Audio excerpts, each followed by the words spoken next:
All right, guys.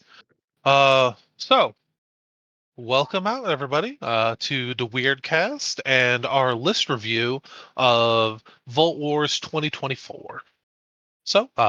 I see we got a couple people here in chat. Let's get a little sound off for the people. I see Irish Warlord, our steadfast supporter. Love that guy. But so I'm Joe. I'm going to let the other two guys introduce themselves, and then we will kind of jump into list reviews. So take it away, guys. Go ahead, Randy. Yeah, I'm Randy. I'm a weird knob. Played a bunch of events.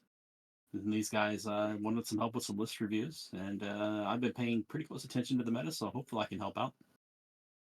Well, that's good, because I'm Jeff, and I really don't pay attention to the meta. I just play what I play. And one of these days, I will, pay attention to stuff and get good at the game, but it is not this day. And of course, I'm doing last minute, like, tops and stuff right now, because are you really going to a GT tomorrow if you're not, like, frantically painting like a madman? Right? But, yeah. That's kind of the sauce, like you do your best painting the week before a GT. Yeah. Did you hear a little voice in your head, Jeff, saying, for me, going, you could paint just a little bit more? You just do a little bit more? So I did a lot more, actually, and I kept doing that, and I actually called off work today. I was like, yeah, I got a migraine, I'm not coming in. So yeah, I did do that and painted all day. So Man, go go ahead, Jeff. No, go ahead. I wish I could have called off. Yesterday, my coworker was like, "Hey, I'm not gonna be here, so it's just gonna be you," and I'm like, that's not what needed to happen. Ooh, that's not good. So that's where the incoming stress and doom is coming from? I mean, mostly just I needed to paint more than I did, and I just haven't had the opportunity because I pivoted, kind of released the addition on my paint scheme for my Stormcast. So I was like, I really don't want two halves of a painted Stormcast that are very different. So I've been going in and I've been repainting everything to match. So repainting half of the army has been a pain. Mm-hmm. Yeah, I just borrowed like. Nope. Let's got some standard weird cast problems. Yeah, let us know when we aren't sounding like robots, guys. We're robots. Right.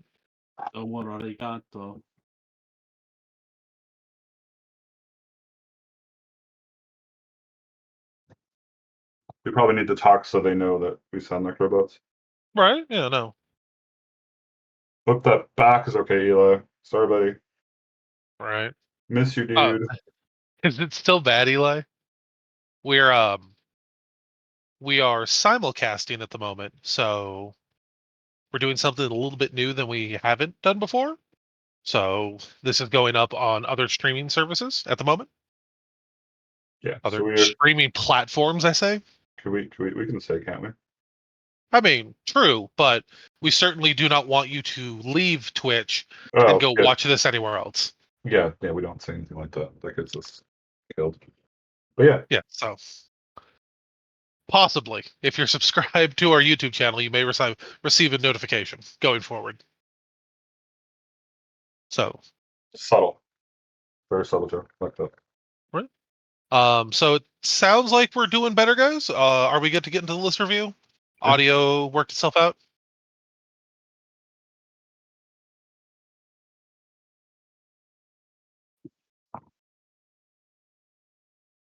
Okay. All right. So before we kind of jump into the lists themselves, Travis was a doll, and he provided us with some more comprehensive stats of the whole event. Oh, nice. And we'll talk. Yeah, we'll talk about some of those right now. All right. So breaking it down by Grand Alliance. All right. So Order, as expected, has the highest turnout for armies across the whole event.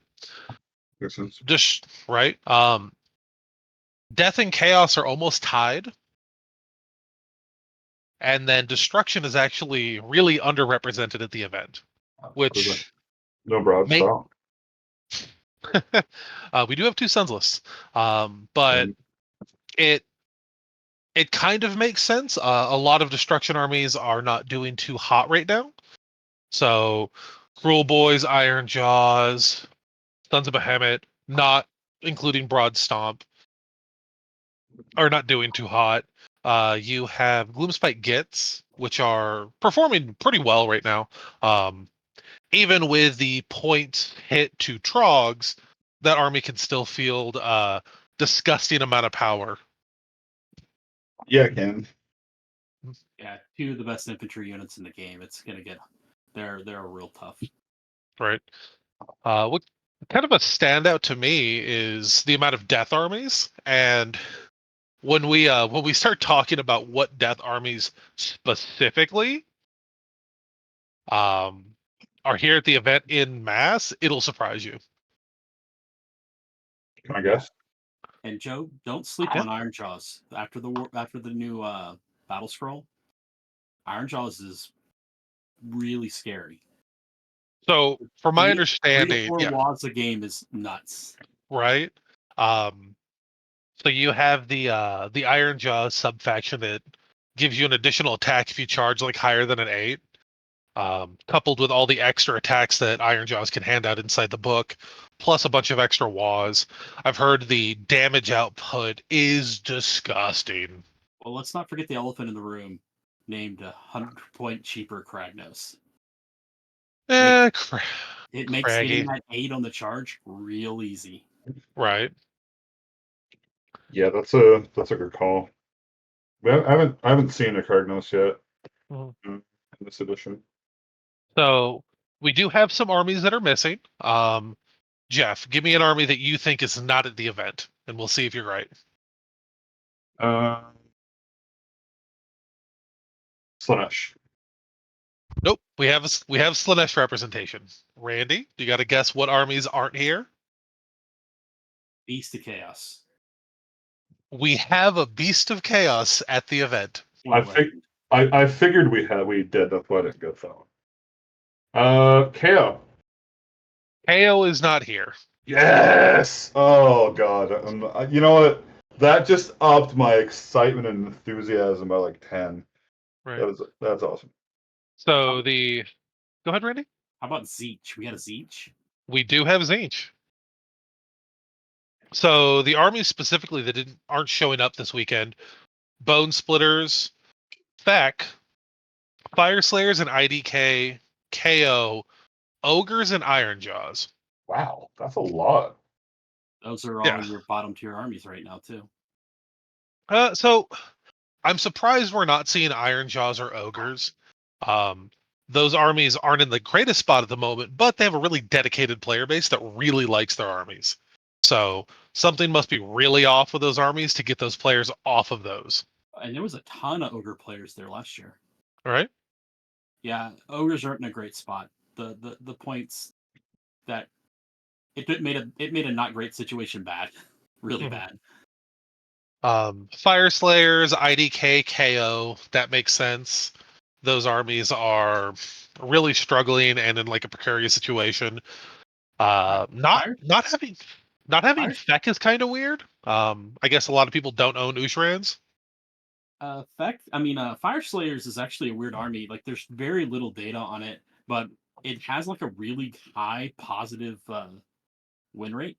That's So what I was like Mhm. gonna. That's what it I was gonna say. it, That's a surprise. It's not there. it I'm goes sorry. like it goes like 3-2 all the time, but Mhm. for every 3 or 4 3-2s it gets, somebody goes 0-5 with it. So Yeah. so it looks like it's not that great, but it does fairly well in the hands of experienced players. Uh, It, I would love to I have seen Fire Slayers there just to upset Jeff.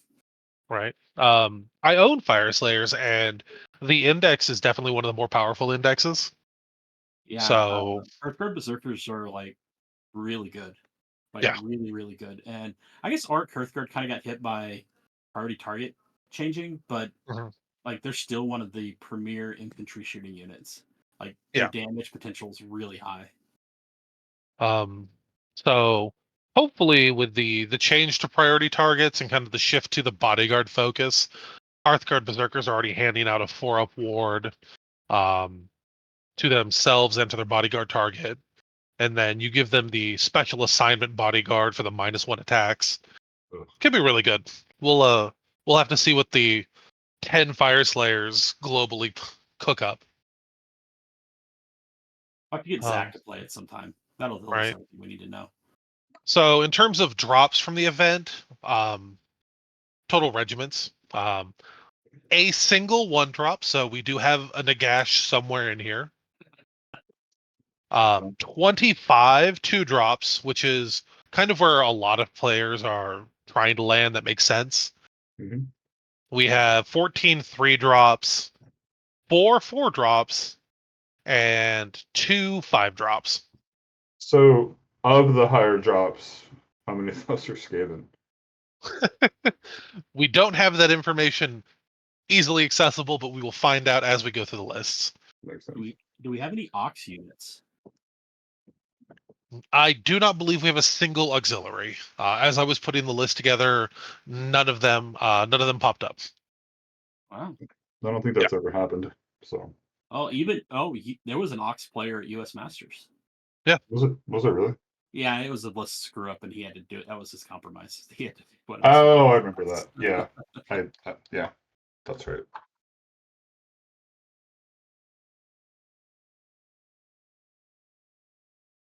All right. So last thing we have that Travis provided for us was the manifestation lores. To no one's surprise, morbid conjuration.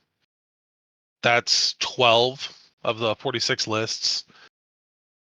Horrors of the Necropolis coming in at 7. Spoilers. Right. I wonder what Death Army is going to be. There's going to be a lot of. Right. Kronspine coming in with 4. None. So no manifestations taken. 4. Primal Energy, Aether Machines, and then it kind of trickles down into faction specifics as we go through. Am I the only Twilight? You are the only Twilight. We should have one Forbidden Power as well, right? We do have a single Forbidden Power, a single Twilight Sorceries. Yeah, I know who that Forbidden Power is. I've talked to him about that list. Yeah. Yeah. All right. So that's kind of it for what we have for kind of overall stats. Some things make sense, some things don't make sense. Hopefully, as we get into the lists, we will see more, and decision makings will be revealed to us. So let's kind of get into it. Cool. Just in time. I'm done. Cool. So we're gonna start with order because I made the document and I play Stormcast, so we're gonna start with Stormcast. So starting this off is Jesse Brandt. He's playing Vanguard Wings, 3-drop. He's bringing Morbid. He has Ionis, Long Strikes, Krondys, Griffhounds, and Praetors. And in that 3rd regiment, he has Yindaspro. So my man was like, you know what? I like 300 point plus heroes. I'm going to bring 300 point plus heroes. And brought some of the best ones in the book. And decided he's going to put his entire army in a tiny bag. Right. So Yindaspra's really good war scroll wise. The current meta doesn't really favor her. We're not seeing a lot of monsters, but if we get a GHB that kind of focuses back towards monsters, I think you'll see Stormcast players kind of reaching for her. With the upcoming, and it's going to be a lot through Stormcast, with the upcoming faction terrain, models got better than they are currently. Being able to finest hour, hit her with blessed weapons, throw her through a portal, and have her make her a 3d6 charge instead of dropping from the sky. No surprise, she's much better fully buffed than she is raw. Yeah, You know what? and she could find the star too when she drops in, or when she does all that because she's not in the sky. I don't think you actually use Andrasta like that in this list. I think what you actually do with her is she just roams around and caps objectives. And she's tough enough that if anybody goes over to mess with her, that she just finest hours and then walks away. Yeah. And I think that's a really good call because she will chew through chaff um, to a point that she can take an objective from a chaff unit, like I don't know, Velbats or uh, Any typical prospecting unit that's just there to go like out and grab objectives. Furies or anything like that. She's just going to Yeah. run around and just cause trouble. And if she gets into something like Bellicor, she's going to mess him up. Hey, don't. Why would you say that? Don't say that. Um, I actually like so that's a good call. yeah. As we talk about Stormcast lists, we're going to see a lot of repeat War Scrolls. I will talk about them in depth more in the beginning, and then we will just kind of be like, hey, refer to previous conversations about certain War Scrolls. If we find something interesting, we'll point that out. But Ionis, he is our 2 champ priest. He got a points drops. He's a weird gun platform that is incentivized to be close range, but does not really have that close range survivability. Yeah, I like this list a lot. I think the only thing I would want to see here is like maybe put some Griffhounds with Ionis in case you want to do Bodyguard. And I don't know if I like Morbid Conjuration here. I think I'd like Primal Energy more, just for the healing. So the healing's really nice. He does have a unit of Praetors here in the list. Could be on Krondys, could be on Ionis. That'll be up for him to make that decision. Krondys is a phenomenal spellcaster. Give him a 5-up ward on 20 wounds. He's not dying anytime soon. And he will be using Morbid Conjuration probably for screening purposes because he's a little light on screens. He's got those 2 unit of Griffhounds and Sub Sandwich, Purple Sun. But yeah, this is a big hero heavy Stormcast list. I think Ionis will be fun if he can double chant and get a big bless weapons off on Yandastra, or even Krond. No, you can't put it on Krondys. He is a monster. Yeah, I'd have to go on So Indrasta. And, Bless Weapon's not terrible on Griffhounds either. They get a lot of attacks. Oh, it yeah, doesn't no, work on them. It doesn't work on them because they're companions. yep. So we're looking at Yandastra or Praetors. Yeah. Praetors can slap if you get too close.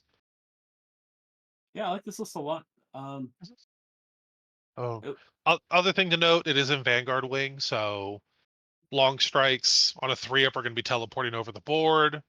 They changed the wording, or was it the tags? they remove core from the Yeah, okay. Vanguard ability. Yeah, so most of the teleports they remove the core from.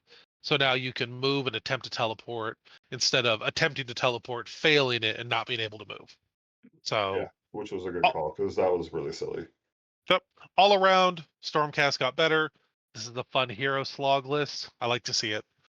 Yeah, it's gonna be fun to watch. I'm really interested. I want to talk to him after this on how he played that Yandrasta. Yep. All right, Chairgrut, give me the next one.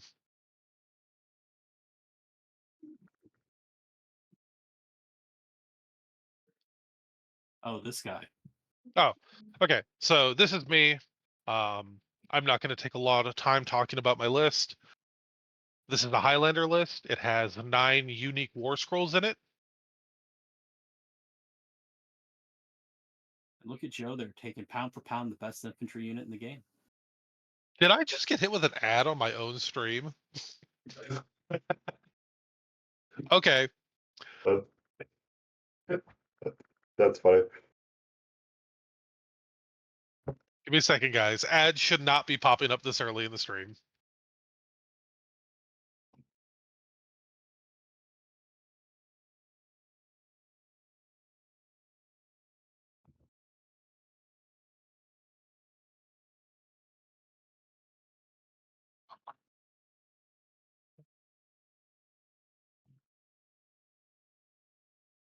We're going to hold for the ad to finish.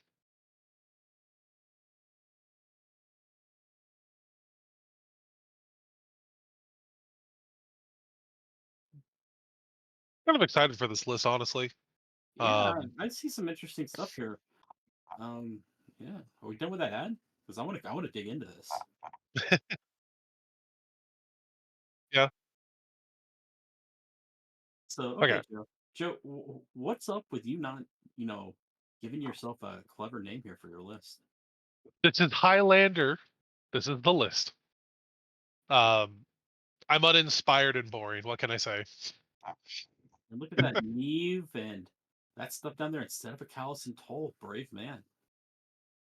So I was really thinking about bringing Toll's companions,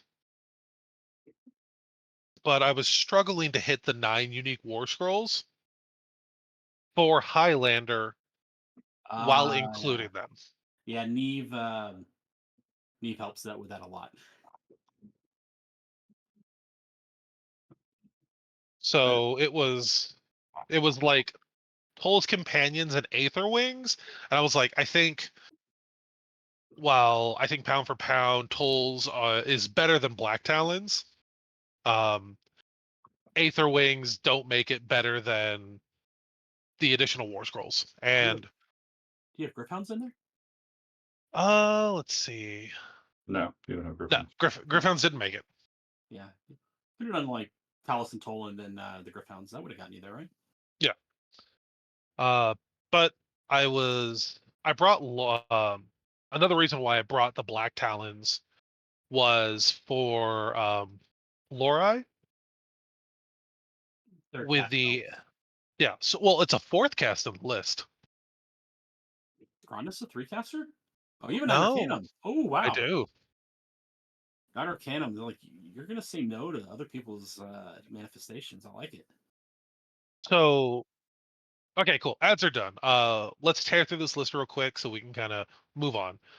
Krondys, 2-cast wizard, 2 to cast. Absolutely amazing war scroll spell. Praetors, they're there to give him a 5-up bodyguard. Reclusians, they're there to be 18 wounds on a 3-up save, 5-up ward with Sentinels of the Bleak Citadel. Long strikes because they're the best unit in the book. Knight Arcanum because if it's not Krondys, it's the second best hero in the book. Vanquishers, they're another screen option that can pull some serious weight going into infantry or 5+ model units. And then Black Talons are kind of my spicy pick. Knave is really funny when she does her thing. Having old strike and fade is really silly. Lori is a wizard. Her war scroll spell kind of sucks. Basically says, hey, the Black Talons can't be targeted by shooting while they're close to her. But what I really plan to use her for is banishing manifestations with the new FAQ that gives her bonuses to banish if there's a lot of manifestations. I don't necessarily want to give up my casts. I want to be casting my own morbid conjurations. So my goal is to use her to get free unbinds on my turn at bonuses because of the FAQ. And And then Neve's companions are just there to stand on objectives or be a screen. yep, and Reclusians, believe it or not, are pound for pound the best infantry unit in the game. There's nothing better points per wound, nothing better in terms of durability, and nothing better points per damage. Oh no. Ren so 3 attacks, Ren 1, 2 damage, crit mortals, 3s and 3s is insane for 140 points on 3 dudes. Yep. Citadel giving them a 5-up ward is really crazy. You put it all together on a reinforced unit. These guys have tanked unbelievable amounts of damage, short of like Ren 3 damage 3 charging cavalry. Nothing has cracked them Sorry. in a single hit. That's fine. But I'll have you know, the 40-something damage you did to them, after the wards, I only took like 23 damage. Yeah. Only. So absolutely amazing screen at 280 points. It's like Randy's saying, pound for pound, insane. They're great unit. They're really good. It's just too bad that they kind of drop off. That taking multiples of them doesn't work very well. Yeah. But I do like them a lot. And there are some lists that if you're not dealing into the Highlander bit of this with the Reclusians in them, they can get buffed to the 9s, especially when you get a priest in there. And, Right. and you can get a Lord Terminus in there. Oh, yeah, that's so good. Oh yeah. So I like this list because between Krondys and Morbid Conjuration, I can bring saves down by 2, bringing them effectively to Rend 3. If you don't have a high shooting threat, or I'm not planning on fighting like Varangard, I can move Specialist Assignment over to them to give them anti-X. So potentially Rend 4 if everything goes right. But that's my list. It's designed for Highlander, and I brought some of the best stuff I thought I could in Stormcast for Highlander. Let's get thank you. Let's get on to the next list.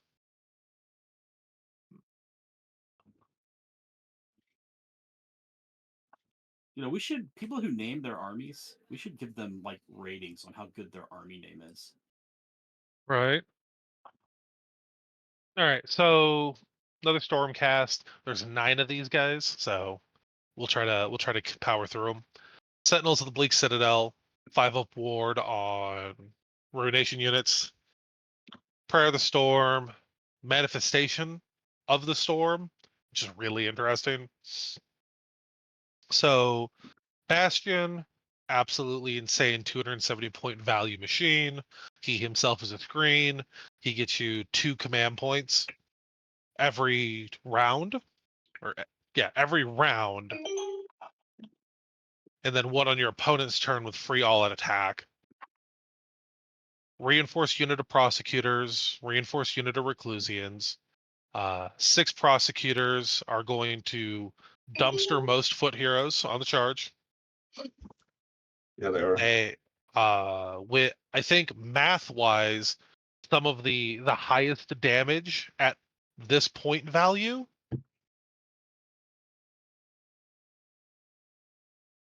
Yeah. Like Travis is saying, every phase you get an all attack on Bastion, so you'll get 1 in your shooting phase, 1 in your combat phase, and then 1 in your opponent's combat phase. So every turn you are going to get 3 Or command points. Every yeah, round you're going to get 3 command points for free. 3 command points for free. It's really good when nobody gets free command points. Right. Reclusians, we talked about those on my list. Tons of wounds, 5-up ward, 3-up save, crit mortals, fantastic. You pick the value priest here, which Yep. is I like the value priest. I don't know how I feel about it being its own regiment, but yeah, he took a lot of heroes. Yeah. So Knight Relictor, it's a priest that comes secondary. It's mostly there for its shooting attack. I find most people that are reaching for the Knight Relictor, they're taking him for a shooting attack. 12 inches, 2 up, points at a unit, says, hey, you get -1 to your ward save. Not a lot of abilities throughout the army to throughout the game to reduce ward saves right now. So amazing ability. Let's He get has down on. to Go go ahead. ahead. No, go ahead. So he's got Envoy of the Heavens. So as stuff dies, he's going to be able to hand out another 5-up ward. He's got Mirror Shield. You have to be within 9 inches to shoot him. So even if you get close, guarded hero and negate guarded hero rules, he's still going to be like, no, you have to be within 9 inches. Let's get down here to the real meat and potatoes of this list and this regiment too. Yeah. Where we got the Paladors and the Raptors. Because we Yeah. haven't talked So about Paladors yet. no, we haven't. Knight Zephyros is here. I maybe Knight Zephyros is here to be like a fun kind of run up the sides, take objectives. He doesn't need the Knight Zephyros. He has Bastion available to him. And with the change to priority targets, you're no longer punished for stacking your general regiment. So I'll say the Knight Zephyros is here to steal objectives and be annoying. It's an objective. Does the Knight Zephyr still teleport on its own? Yeah. Oh, then that's 100% just to bounce around the board and go cap objectives and maybe go harass like a wizard that got left behind. Mm-hmm. Vanguard Paladors, they are 14 inches of movement. They can shoot and charge even if they have run or retreat. So that is just the Vanguard rule. All Vanguard units have it. He brought the shock axes, so that's going to be 3 attacks, Attacks. 3s and 3s, Ren 1, damage 3 on the charge. Mm-hmm. And if he So gets off that blessed weapons on them, they are going to shred something. they're cavalry; they can't get it. Oh, they can't get blessed weapons. That's infantry. Yeah. Only, yeah, okay. It's still like So they're going wherever they want, and they're gonna be able to get in and out. And they're really yeah, good. the big sauce is the power through tech. As long as you have that command point at the end of the turn, they're never going to get stuck in combat, so they're always going to get that 3 damage on the charge. Unless they find Varangard, then they're stuck. Yes, unless they find Varangard. But if those charge into Varangard, I think the Varangard win. Just because of the higher Ren and the crit mortals. Yeah, Interesting to see. Yeah. I mean, there's not much that Vanguard can't fight. Yeah. So, but yeah. We have more long strikes, best unit in the game. You're going to see them all over the place. And then a lowly Knight Arcanum. She's going to be throwing tornadoes at people and probably getting up on the dais for the +1 power level. Makes her fast, gives her +1 power level. She's going to unbind manifestations, and she's going to throw probably tornado because the meteor kind of sucks. Like, I don't know why they made the meteor worse, but they did what they did. Also, Yeah. Rick, thank you so much for the sub with the Prime. We love it. You're doing awesome, bro. You And are buying us new cameras and new sound equipment. again, if you're listening to this, or if anybody knows him, he needs to take pictures every time that Knight Arcanum jumps on that dais and do like a time lapse of that thing zipping around the board Right. across the tournament. So I ran a list very similar to this at Hammerfest. I went 3 and 2. So I gotta say, I like the list, but I would personally move the Paladors into Bastion's regiment just so you have special assignment anti-X available to them. They get really scary at Ren 2. So that would be my only suggestion for this list. But that's it for here. Let's make it down to the next Stormcast list.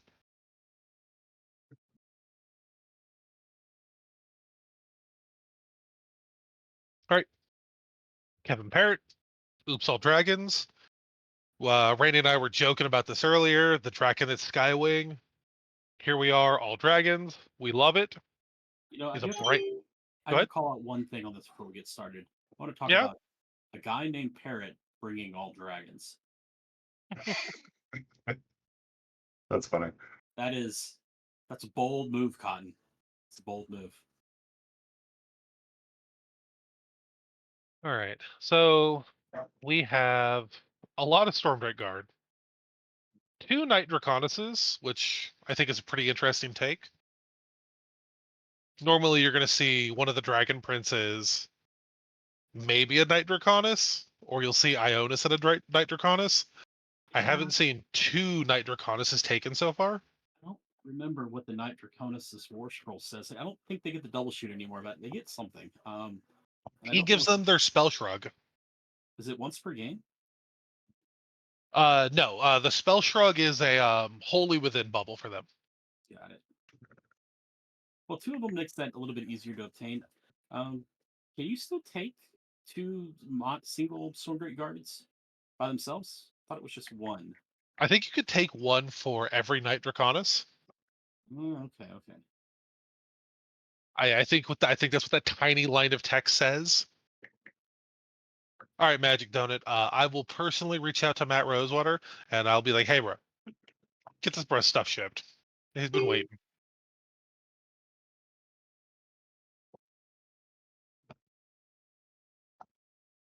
And But you get 1 of each of this type for each Knight Draconis in your army. Okay.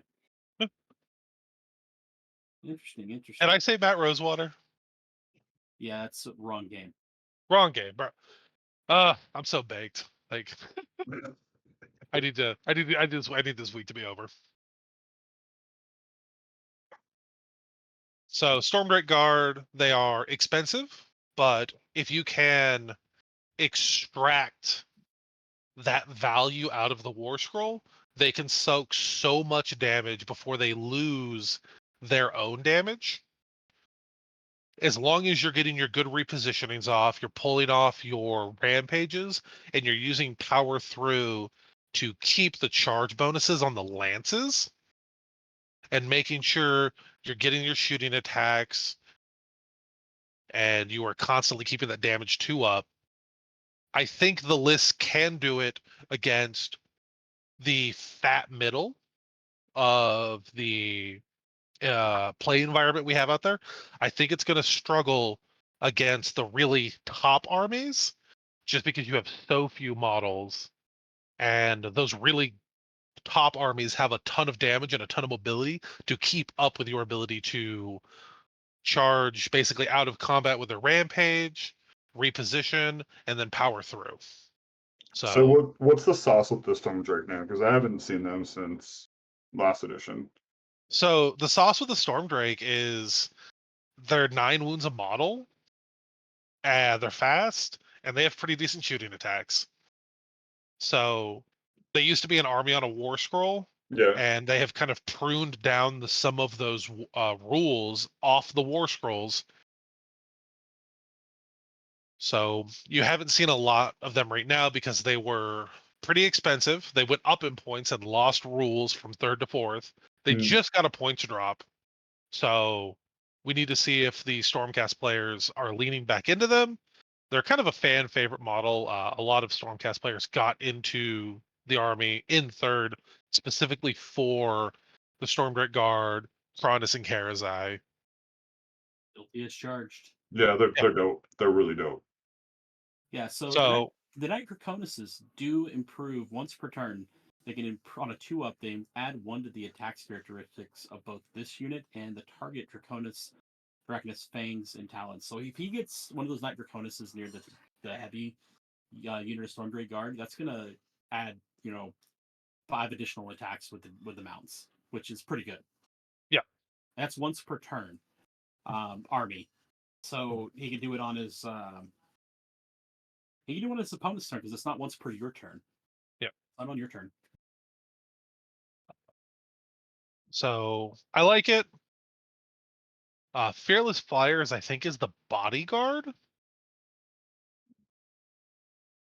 I think they can bodyguard to a unit of Stormguard Guard next to them. I believe is how that works. And then the Celestium Insignet, I think, is a D3 heal for everyone once per game. The Fearless Flyers is if the unit is not in combat, it can immediately make a D6 move and end that move in combat.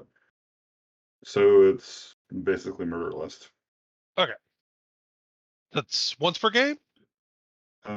Just click off it. End of any turn. Okay. It just does it. So they just get murder list. That's Okay. kind of cool. That's pretty good. I admittedly haven't looked too much into Draken and Skywing. I saw the points heights and I was like, I'll wait another edition to try this Army of Renown. Oh, and then the Celestian Ensign heals 3. For every unit within 12. Yeah, that's pretty cool. So he does actually have some healing. Yeah. So I like it. Honestly, man, like dance to your own tune, bro. Like a lot of Stormcast players are gonna be like, yeah, no, this is bad, but I think it's cool. And I think it can easily go 3-2. He's really going to have some issues. A lot of people are going to have issues with him, with how well he's going to move around. Those 2 Singleton Stormdrake Guard are going to be all over the board, and just causing trouble. Because that big unit of 4, I mean, people have post-traumatic stress syndrome about dragons. They're going to slam into that unit. They're going to slam into that unit of 4, and he's going to be able to run all over the place with those little Singleton units and just cause trouble. And he doesn't care if one dies.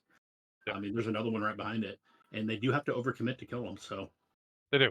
9 wounds on a 3-up is a lot of wounds for a single model. All right, Kevin. As the only dude doing all dragons, I wish you the best of luck as a fellow Stormcast player. All right, let's get the next list going.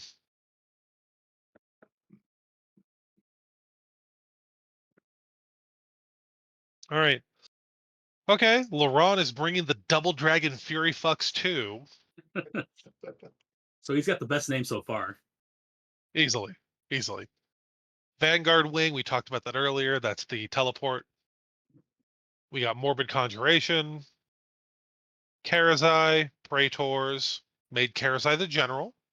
So this is going to be the -2 attack bodyguard nonsense that we talked about, at least on stream last week.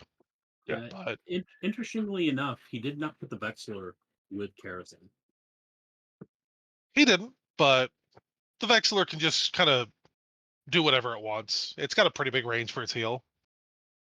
Isn't it the thing that most people are using it as the bodyguard unit?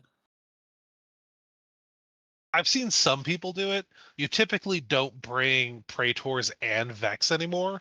It's a lot of additional points to keep a dragon up.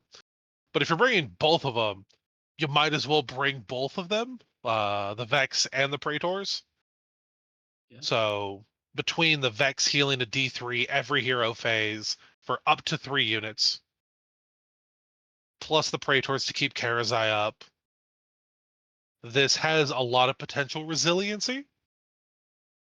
You got Krondus to summon screens with Morbid Conjuration. You got a unit of Prosecutors. Probably drop down, try and snipe a hero out, or just grab some side objectives. And then you have, he also brought the Black Talons, Mana Culture. I really like the Black Talons in this list a lot. Yeah.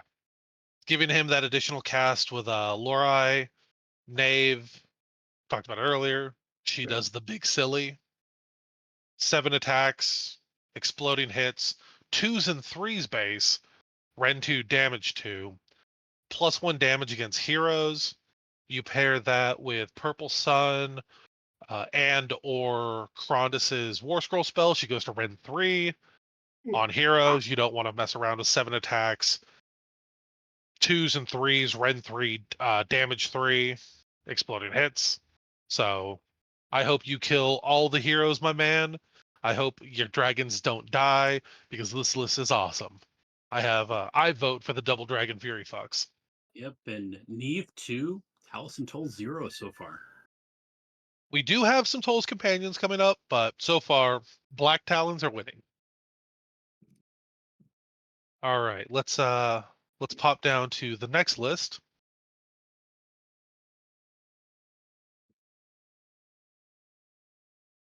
All right, so we got Mergank. I'm not going to dwell on his list too long. This is one of the most competitive Stormcast lists out there. Krondus, Long Strikes, Paladors in his regiment. We've talked about the power of Paladors. Now give them up to Ren 3 with anti-infantry, anti-cav, and Krondus's War Scroll spell. And Vigilers, essentially something we haven't seen yet to hand out buffs. We need to talk about Vigilers. They got really good in the War Scroll update. They're going to give Krondus the ability to be on +1 to hit, bringing him to 2s and 2s, and still hold all-out defense. So he can potentially be very difficult to bring down. He brought the Lord Relictor, so he wants that +1 to chant, hopefully to get off translocation and healing more often, probably translocation, so he can get 2 units teleporting around the board. Knight Vexilor to keep Krondus up. He chose to go with the healing option over the 5-up ward. Raw unit of Prosecutors. They can kill small foot heroes. They steal objectives. And another unit of Vigilors. So Vigilors are probably going to be acting as his screens, handing out a +1 to hit bonus for every Stormcast model that's attacking a unit they've dealt damage to with their shooting attacks. They're also a pip faster than the rest of the Stormcast infantry models.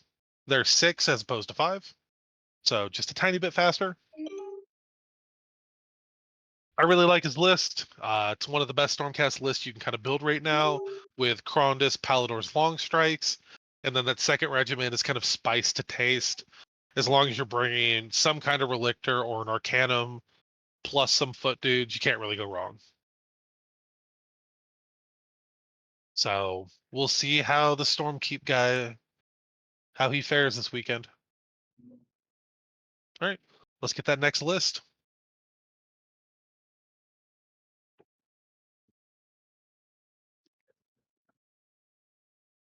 Okay, we got Charge 5.0. 5.0. Man's got 4 iterations on his idea so far. Or maybe it's the 5 drops. I don't know. But dude's in it, You just don't suppress W, man. right?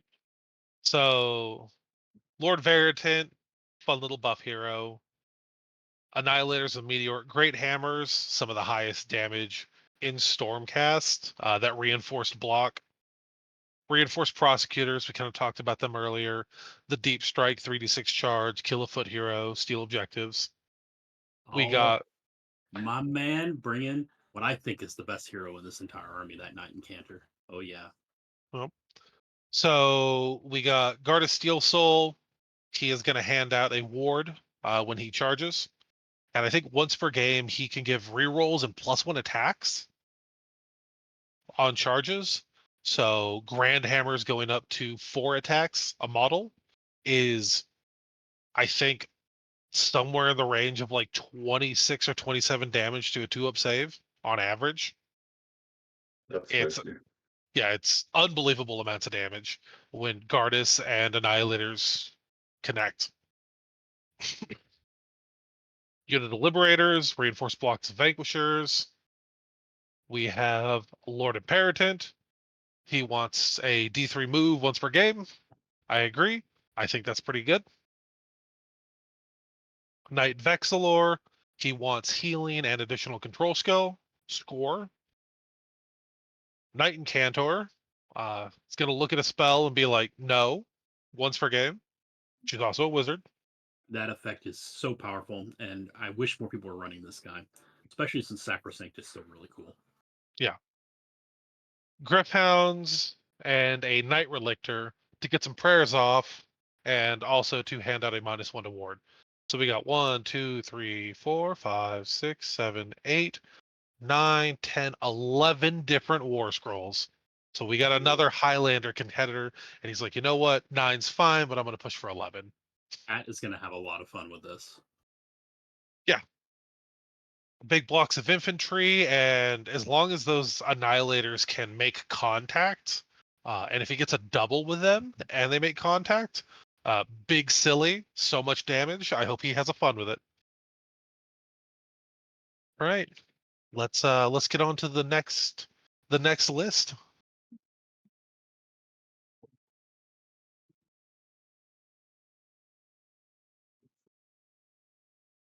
All right, so Tristan Dale is bringing kind of the usual suspects for Stormcast. I think We we're got finding out. Krond. I think we're What's finding up, out why we can't. I think we're finding out why nobody can find Vanguard Paladors anywhere. man? It's hard. I've looked. So kind of the usual suspects: Krondus, Long Strikes, Paladors, Knight Relictor. I don't agree with it, but I definitely like what it does in the course of the game. He brought a Vex and Praetors. I think that's a little too much defensive tech for Krondus. That's an additional 270 points to kind of keep Krondus up, which really starts to make Krondus into like that Nagash territory in terms of like cost, but doesn't do Nagash levels of lifting. And double Vanquisher, he's going to use them for screens, and they can also clap back on infantry pretty hard. So I like the list. I personally don't agree with the Vex and Praetors. I think you could have turned one of these units into dogs or vigilors and then gotten another screen to kind of combine these vanquishers together and Yeah, get a nice big block that can do some serious damage to horde units if they show up. I don't know. I think rather than Praetors, I'd want a unit of Reclusians there. I think that's what I want there. I like Reclusians a lot as well. But But I can tell you, you're gonna have fun with this because Krondus is just a blast. and unlike everyone else's Krondus or Karazais that we've seen so far, this Krondus will not be dying. A 5-up ward and a D3 heal every hero phase, plus rally and the bodyguard assignment. This Krondus is not dying. Like, I think you may have a little bit of trouble contesting objectives, especially on the 6 and 8 objective maps. those are rough. Yeah, I think that's going to be his biggest problem. But he's getting an extra command point in the first turn, which means he can just he's going to have the flexibility to just yeet one of those units of vanquishers up the board, which they're tough enough that they can actually get into a screen and kind of gum things up for a turn or two. And I think he's going to need that in order to really contest the objectives. He's a 2-drop, so if he wins priority, he threatens a really saucy double with 5 command points turn 1, and probably will have underdog going into turn 2. Yeah. So 10 command points from turn 1 to 2 if he gets a double, most likely. With Paladors and Krondus and Primal Energy, he can do a ton of damage. But if things don't work out his way, I think he's in for an uphill battle. All right, let's get that next list.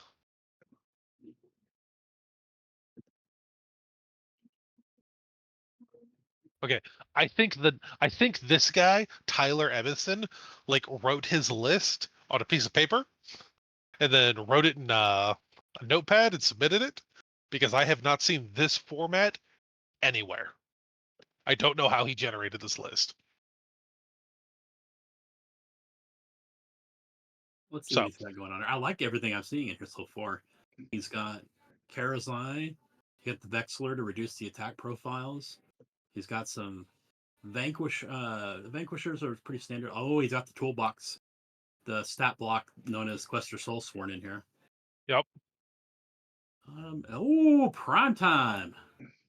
Yes. So he took Thunderhead Host. So the Warrior Chamber units are going to get +1 to hit if they are hanging out with non-Warrior Chamber infantry models. So the Long Strikes, the Prosecutors, and I think that's it. I'm pretty sure Praetors are also Warrior Chamber, and so are Soulsworn. But you have Karazai with Praetors. That's -2 attacks on the big, hard to kill dude, and he has a Knight Vexilor to keep him topped up. We kind of talked about. I don't personally like both of those when we bring it into to keep one of the Dragon Princes up,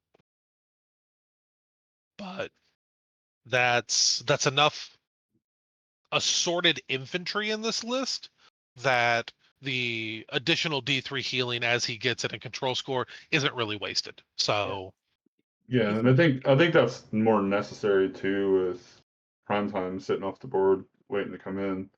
So I think he kind of needs to keep him up more. Yeah, So I think he's going to have a lot of the same problems the previous list had. He's going to have a real tough time contesting objectives. I think Tyler will be fine. So I don't like what they did to the Celestin Prime. What did they do? I haven't seen him at all either. So they basically changed the way his stay in reserves ability works. Mm-hmm. So it used to be the longer he stayed in reserve, the more attacks he got. Right. Now it's the longer he stays in reserve, the bigger bonuses to charge he gets. Interesting. So he used to come down, and then once per turn, you could charge roll, attack roll, wound roll, or save roll, decide what the roll was. So he would deep strike in, and he'd always roll a boxcar for his charge. And then the longer he stayed up, the more attacks he had with Galmaraz. Now he has like a flat, decent base attack profile, which is really nice. Yeah, 6 attacks, 3s and 2s, 2 rend, 4 damage, crit mortal. Yeah. So really good base, really good attack profile, but he's no longer kind of chilling in reserves, stacking up that charged bonus. I think a lot of people just need to pretend that part of the war scroll doesn't exist, start him on the ground, He's fast. Just walk him up. Like, shoot your mortal wounds at somebody, charge him, bop the shit out of him with Galmaraz. I say the deep strike nonsense is probably gone.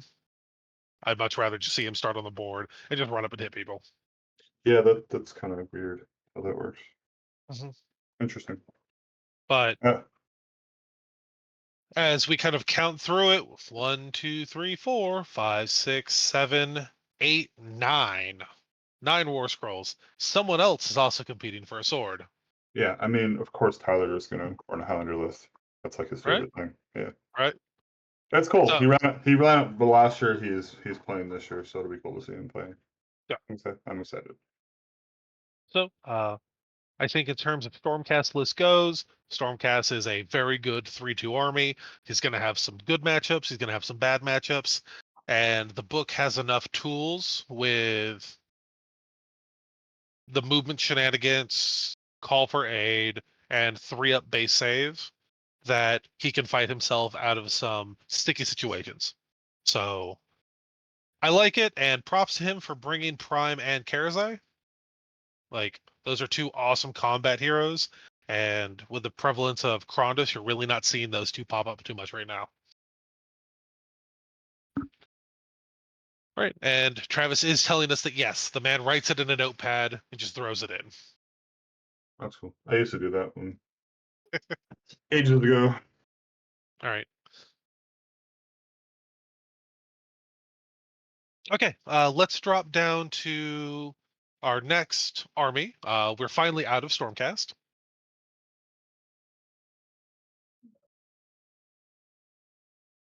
All right. So we got Sylvaneth, Lore of the Deepwood, Manifestations of the Deepwood. He's got the Warsong Revenant with Radiant Spirit and Seed of Rebirth. Radiant Spirit's an interesting choice. That is, it works a lot like the Ruination ability, except for spells and prayers. Whenever something wholly within 12 of him is targeted by a spell or prayer, he can basically roll to negate that every time something does it. So it's not once per hero phase, but he can only attempt to negate a spell once per turn, or that spell once per phase. And Seed of Rebirth is basically when he dies, he's going to roll a dice on a 3-up. He doesn't die, he goes to 1 wound. So I really like the Warsong Revenant. It does good mortal wound damage. Belthanos, Fist of the Kurnoth, handing out runs and charges. He does a lot of damage, kinda. He slaps. Yeah, he can slap. He's a little swingy, but like most monsters are. Yeah, he kind of suffers from awesome dude on a monster. A lot of damage is in that monster, and sometimes 4s and 2s just don't work out like that. Dryads, they're a fun screen. Spite Rider Lancers. I like First Strike when I charge. Tree Revs, they're teleporting around, grabbing objectives, being annoying. Get that arch Arch, rabbit in there for that +1 yeah, wound. +1 to wound for the Kurnoths. Yep. So, kind of an interest. Well, he's going for Highlander, so it makes sense. Normally, you want a lot of bows just because they shoot far and they ignore guarded hero. Yep. But You know what? go ahead. I'm disappointed we don't have those Kurnoth in with Belthanos regiment, because then we just have the skills of Kurnoth. Right. But we're reaching for all of the Kurnoth War Scrolls. He decided to spend his extra points on the Great Swords, which I think is the correct call. That's going to be your highest damage Kurnoth unit. Crit Mortals is better than, I believe it's anti-charge +1 rend on the sites, which is kind of a weird flip from their 3rd edition to their 4th edition iteration. I don't know. I was just gonna say because sites used to be Ren 3. Yeah, that is weird. Yeah. So I like that he chose to spend his points in his Highlander list here on the great swords. I think great bows also would have been fine if he doubled up on those and just reinforced the great bows. But I don't have too much to pick about. He's also an outcast, which reduced the control score of enemy models when they're in combat range with the Sylvaneth. So it's gonna be harder to take objectives from the guy. In terms of Sylvaneth, I like it. I'm a big Alariel stan this edition, but there's nothing in this list that I think is bad or wrong. I think it's And a then, great Highlander list. Yeah, this looks good. I like this a lot. then they just got some pretty big buffs, didn't they, with the update? Yeah. So basically everything in the army went down. Nice. It great feeling, but it sucks to be in the position where everything in your army needs to go down. All right, Yeah. let's get to the next next Sylvaneth list.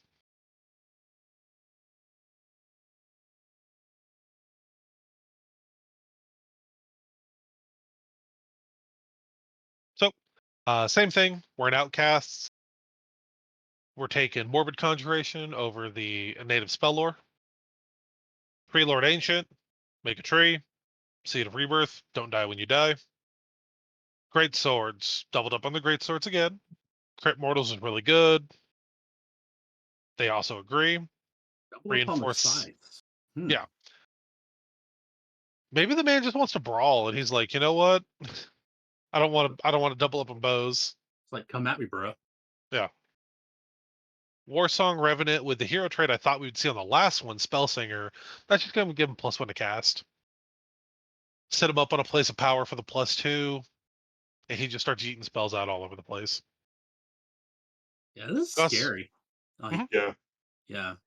The current, like the sides are really. I'm looking at the sides while I scroll now. It's pretty cool. They're an amazing screen. It's still Let run 2 me. damage too, right?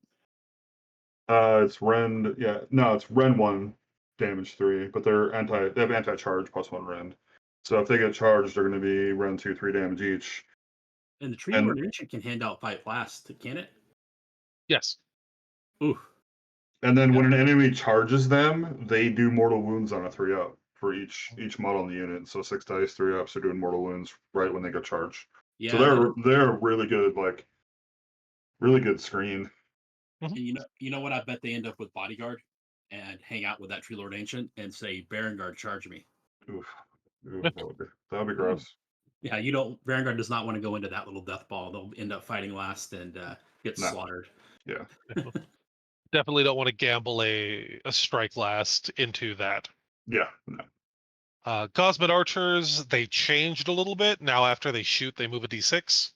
It used to be when they covering fire. I think then they moved after they Yeah, did their covering fire. just when they unleash So hell, they ran away. Yeah, yeah, so they changed a little bit, but I like Cosmet Archers. They're fast. They're 120 points. Like they're cheap. yeah. I don't think it's a roll anymore either. I think they just get to move. It used to be they had to make like a 3-up in order to run away, Yeah, now but I think they it's just run. If yeah this now unit use if they use a shooting ability this phase, they move d6. yep. Yeah. So I actually like that better than the old one, which is they could unleash hell and then not go anywhere. Yeah, It so it's any shooting phase too, so they can covering fire and move too, which is kind of cool.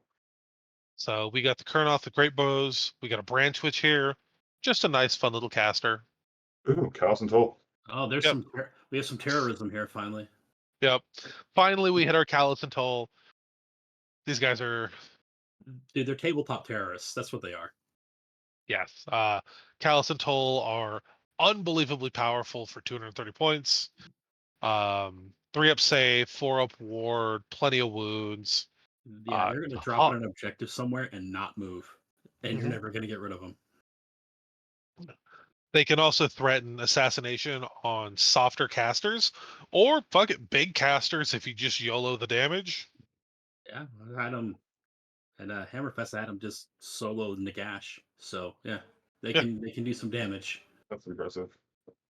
yeah, casual 230 point warband dropping Nagash. That seems fair. But power play right here with the Callous and Toll.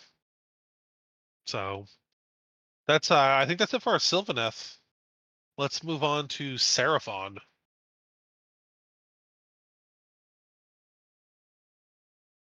Where's Eli when we need him? Oh god, this guy's name, he did it right. This is how you Right. name an army. This is how you name an army. Anybody want to give a shot at that? How you say that? Got the Sufan Uwu Highwinder. So 2,000 points, 2-drop, Shadow Strike Star Host. That is 3 units of skinks get a move, or like a D6 redeploy, I believe. It's free to play. I think it's a D6 free to play, right? Yeah. Celestial Manipulation. That's going to be the -1 to rend, Comet's Call, and I think Run and Charge Yeah, is the spell lore for that one. we need They have Eli 2 here to spell answer lores. this one. Yeah, they have 2 spell lores. So Look at this cheeky little cheat he's got going on here to get 2 units of Hunters of Hanshi. Just so one of each kind, yeah. it's not the worst. So normally it's the Starstone bolas, the deep strike in 9 inches away, throw bolas at you for the 1d6 charge nonsense. But because he's going for Highlander, he couldn't double up. So he took the Dark Pipes, which are just, when they hit you with a range attack, I think it's on a 2-up, it's -1 to wound. Still miserable. Like, Yeah, it's don't miserable. It's really don't take away my bonuses to wound, yeah. please. This unit is nasty. But any day of the week, I will take -1 to wound over D6 charge. I still Got can't the believe those points didn't go up for these guys. right. I mean, the army's not in a great spot. Let's not hurt them any more than we have. So Croxical Warspawn, we got a reinforced unit of that. That's basically kill any unit within 10 inches of them. Like, they do an insane amount of damage. Yep, Crocs were really good. They have a lot. They got an extra wound too now. Are there 6 wounds now, or is it 5 wounds? I think they're 5. I think they went from 4 to 5. They Yeah, have they're good, tough. and they are 2 control score now as well. So they're basically Trogs. Yeah. You got the Agrodons, which are one of the best cav units in the game, Yep. and Raptordons, which are also really good cav for their price Yep. point. It's just a ton of attacks. Riperdactyls are funny and fast. I like them, especially when we're playing into Highlander. And then we got a Skink Scarseer as well. Yeah, he's going to move around real well with this. Mhm. He needs to get his charges off, though. I think that's if he's got a weak spot, it's getting pinned. Yeah. But if his cav gets pinned, that's his weak spot. Mhm. I like this list a lot. Yeah, no, for a Highlander Seraphon list, I think this might be as good as it gets. All right, let's pop down to the next one.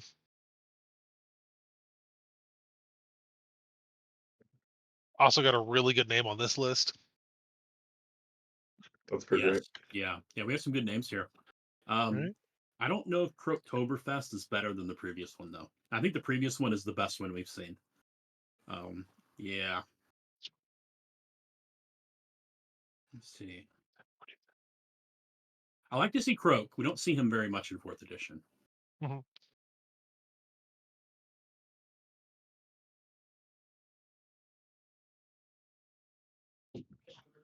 Chernabog, I don't know how to answer your question. If we're talking about Warhammer 40K, I don't play that game, but I think it's 40,000 years and counting.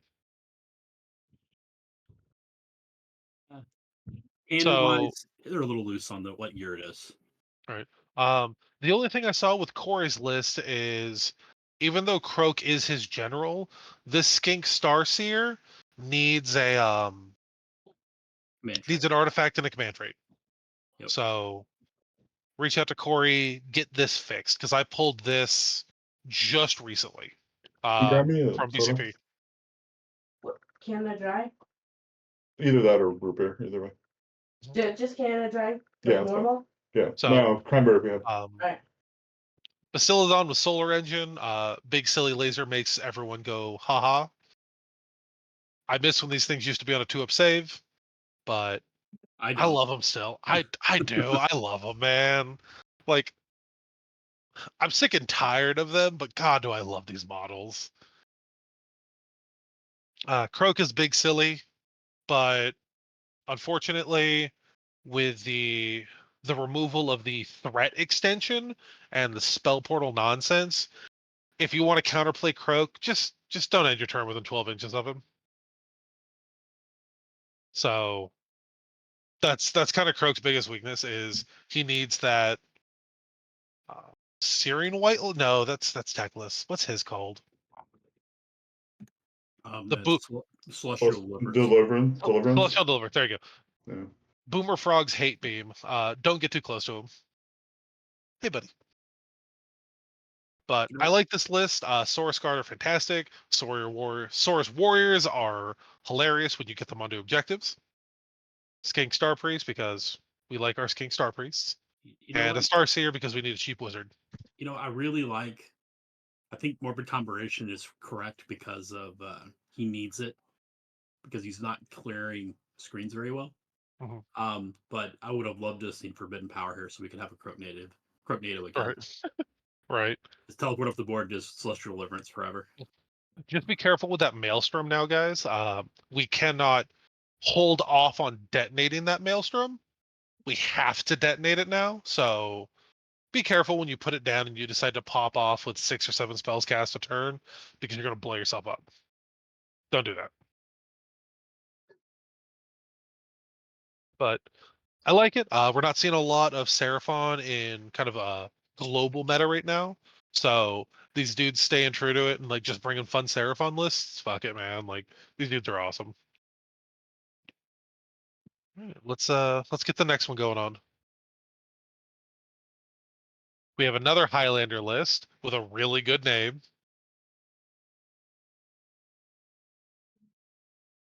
Thematically, this one may take it here. There's Slim B only one. Right? That's on point. I like it. So same thing, Morbid Conjuration, Celestial Manipulation, Slan Starmaster. Eternal Starhost is 3-up teleport? I think it's 3-up teleport. Slans can be like, hey, you, and just teleport him off. So getting a little saucy, he got the Croxigore, and then he also got the Croxigore War Spawn. Really no difference. Technically, 2 different War Scrolls. Yep. But it's unfortunate he has to reinforce those Raptordons. They would have been better off split up, but I don't think he has regiment slots for it. yeah. And also Highlander. Oh yeah, that too. The derp. So Saurus Guard, keep us safe. Skink Starseer, cheap, really good hero. We know why he's here. Code of Familiar is once per game, get a D6 to a cast. So add an additional D6. Slaves players are very mad that they lost that. Slaves players are very mad that we don't cast a lot anymore, which is super dope. Yep. Beastmaster, I believe, is plus 2 inches of movement for Cav. And then we have the double Hunters of Quan Chi and then Ripper Deck Riders, just because we need to pad out our 9 War Scrolls, and those are good War Scrolls to pad out the numbers. So every one of these Seraphon players are absolute Giga Chads, and I love them. This list is really scary with all those Proxigore. Mhm. I wouldn't want to play into this because he's going to be fairly mobile with the Hunters and the Ripperdactyls. And whoever tries to tag those Croxigore is just going to get charged by the Raptordons and get shredded. So I like this list a lot. So let's leave Seraphon and move to our next category. Can we skip this category? No. We cannot. Terrible. We may not agree with the armies, but we love the players. So, Anything else you need, like a snack or something? I'm good. Thanks. All right. Huracan Battle Host. Can we tell them what Huracan does so we only have to describe it once because we'll be doing it multiple times? These come in threes. You think though? All right, Randy. Let him know what this does, because now we're into the really, really strong army rules. So what This is one of those top armies I was talking about earlier. Hurricane Temple does, you get to pick 3 Hurricane Temple units, and they get to move after they shoot on your turn.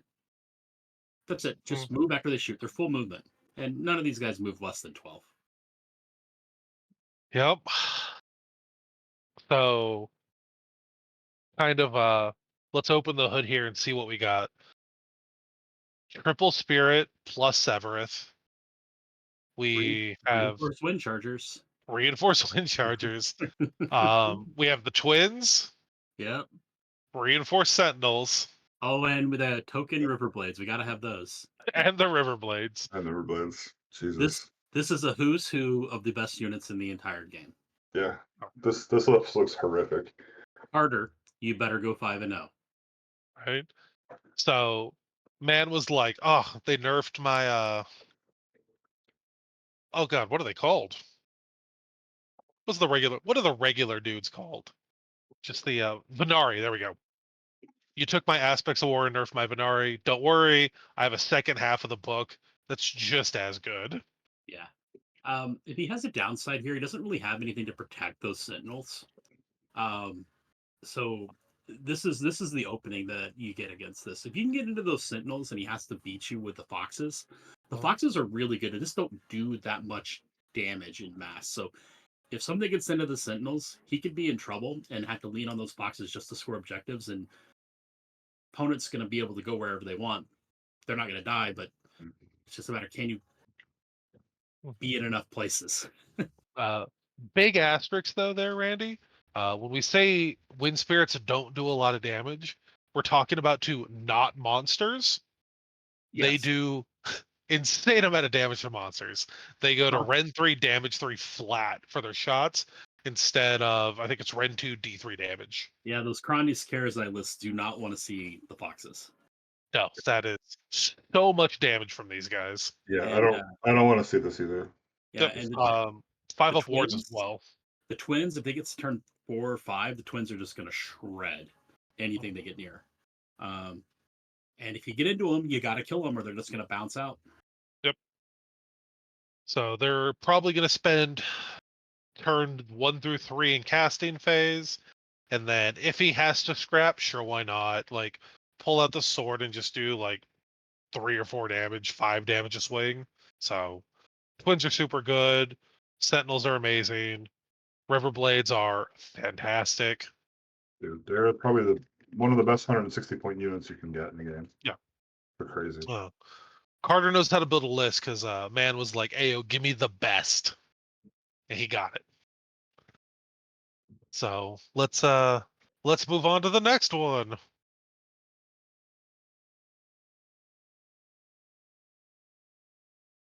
So this one I will forgive a little bit more than I will Carter. Jason was like, "I want some good stuff, maybe the best stuff, but not all of it. Like, I'll take some of the fun stuff, maybe a pet model here or two." So he grabbed the Wardens. Okay, don't need them, but I like that you took them. I like the Wardens here just to stand in front of the Sentinels. Yeah. And give a little bit of cover for those Dawn Riders. Yeah. And he took an Enlightener. I really like the Enlightener. He didn't have to, but he did. So this is very similar to what we talked about earlier, except my man's got Dawn Riders. Not a reinforced block, so not as crazy as impressive as they were a month ago, but still very great cavalry. Like they are a pinning unit and they're one of the best. They're going to get into something and always have that -1 to be hit, and especially against, like, I don't think there's any ogres here, but like especially against armies that hit on 4s, those things are just going to get stuck in and they'll eventually die. But by then, what are you going to do? You don't have enough activations left. Well, they can't get on the charge anymore though. So Shining Company, you can't charge Shining Company now. Yeah, it's so much better. That's so much better than it was before. Yeah, so that's why you're probably not gonna see them as much. But yeah, you don't have to worry about that whole like, I'm gonna charge you and you're -1 to hit. And I have a 5-up ward and I'm doing crit mortals. It's just they still have the best impact hits in the game. Yeah. Oh yeah.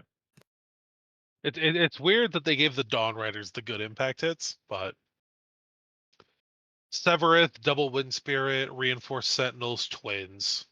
No Riverblades? Okay. but he chose to go for some other stuff. Honestly, fantastic list. Jason will do well, barring bad decisions, bad dice. So, best of luck to my man Jason. Let's get on to that next list with Stu. I'm sensing a theme here. Are you? Yeah. Boxes get boxes, man. Right. So Stu was like, "Ayo, I'm gonna do it different." Brought techless. That's just not something you see a lot of right now. I don't understand that either because Techless is absolutely busted right now. With Morbid Conjurations, it's just Mhm. he's so dumb so fast. Yeah. I think he auto one binds a spell to 7 now. So roll, yeah, roll less than an 8. I believe it's you roll less than an 8, you just don't get a spell. Yeah. Yep. So I think techless is going. Go ahead. I think he always just unbinds on a 7. Mhm. It's not even Yeah. once per turn. It's just always unbinds on a 7. Yeah. So just roll better than that. But that's fine. All the best spells casted at 8 anyway. So Morbid Conjuration, Lore of Hish, Techless, nice. Reinforced Sentinels, nice. Reinforced Dawn Riders, okay. I don't hate it. Like, good impact hits. They could do a lot of damage if they got their mortals on when they charge. I like it. Huracan Windmage.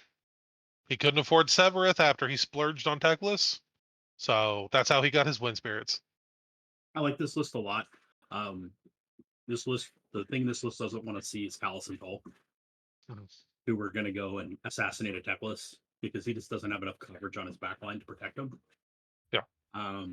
But this is scary. It's anytime you get multiple foxes out there, and anytime you see Techless, it's just a scary list. So you're going to do really well with this. You're going Yep. to make a lot of people sad. Congratulations. Armies that don't have the mobility to navigate around that big block of Dawn Riders is going to have a hard time.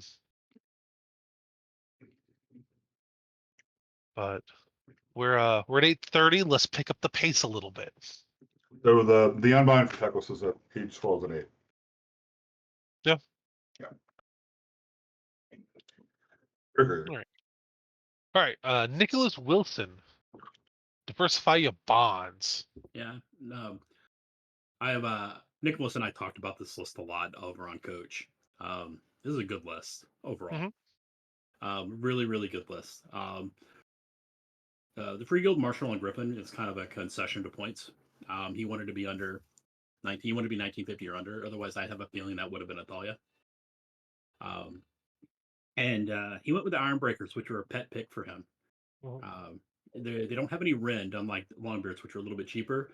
But they get that 4-up ward if they get charged. They're -1 to hit with a 4-up ward when they get charged. It's pretty gross. But the city's lists are all about the elves right now. Yeah. Go ahead, Jeff. You can make some comments here on this. good. Master race, you know. Yeah. Executioners, if they charge, they do mortals on 5, and they get extra attacks. It's like 61 attacks, mortals on 5s. 2s and 4s -1/1 damage. It's really gross. And then you have everybody's favorite terrorist, Halson Toll, who will always start in the air, and they're going to go back and they're going to assassinate a wizard. That's what they do best. This list is very strong. There you go. Yeah. I like it. Like lists that are strong. I like it. Cities have kind of turned into this weird, kind of what Stormcast was for a while. Just rules are very basic, powerful war scrolls, outvaluing your opponent. Yeah, so City's in a weird spot. Like they left all the Dwarf War Scrolls were just kind of copy pasted from the 3rd edition book, even including the typos. And in doing so, they didn't get rebalanced, and so you end up with hammers, which are point for point the best infantry in the game outside of Reclusians. So, the problem with hammers is they move 4 inches, and they're only rend 1. So they're this really weird high damage screen. I don't even know how to really quantify how hammerers work right now. They're such a weird thing. Drakespawn Knights, tons of attacks, 3-up save. They're very, very good. Yeah, all their war scrolls are just really good because they didn't get rebalanced. They just kind of got copy pasted out of the 3rd edition book without any seeming concern for what happened, and they ended up just being at the top of the numbers game. Yep. Nicholas, rep well. I'm playing cities now, so I'm biased on how positive. I'm biased on the upside of this. Right. Oh, and let's talk about that Griffin real quick. He has Grizzled Veteran. Unmodified rune rolls of 1, 2, 3 just fail. Yep. That Griffin will get stuck in, give himself a 5-up ward and fight last, and then never move. It's funny how he kind of flopped from this weird disposable missile at the end of 3rd to this weird I'm a tank. pin piece. So turning off, making people not wound on only wound on a 4+ is really strong. Yeah. Like, as someone that regularly like, Ayo, I want to do some damage. Let's pop Finest Hour and goes to 2s and 2s. 2s and 4s just ain't where I want to be. Yeah, and I gotta give him props for not following the herd here and making Callus and Toll general for the nasty bodyguard combination. Good man. Good man. Wait, no, he made the Marshal his general. Yep. Yeah. I have to ask him about that. But I like it just because he's not following the herd. Yeah. You're gonna leave that for the Lumineth players. Right. All right, let's get to that next list. Joe, this one's all you, man. It is all me. But that's it. That's okay. That's easy.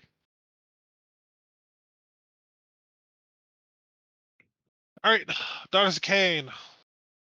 Pick the Scath Coven, which is the roll an 8 on a charge with snakes, hand out a fight last.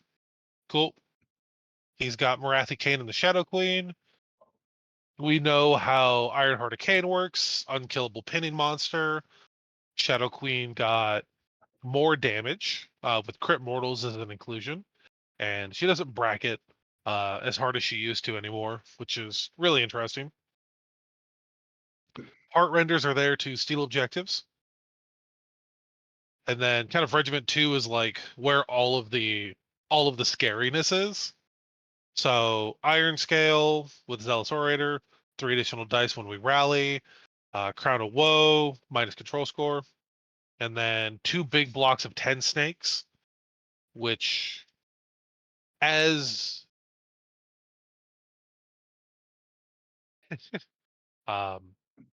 as they can, the Shadow Queen can give them an additional attack.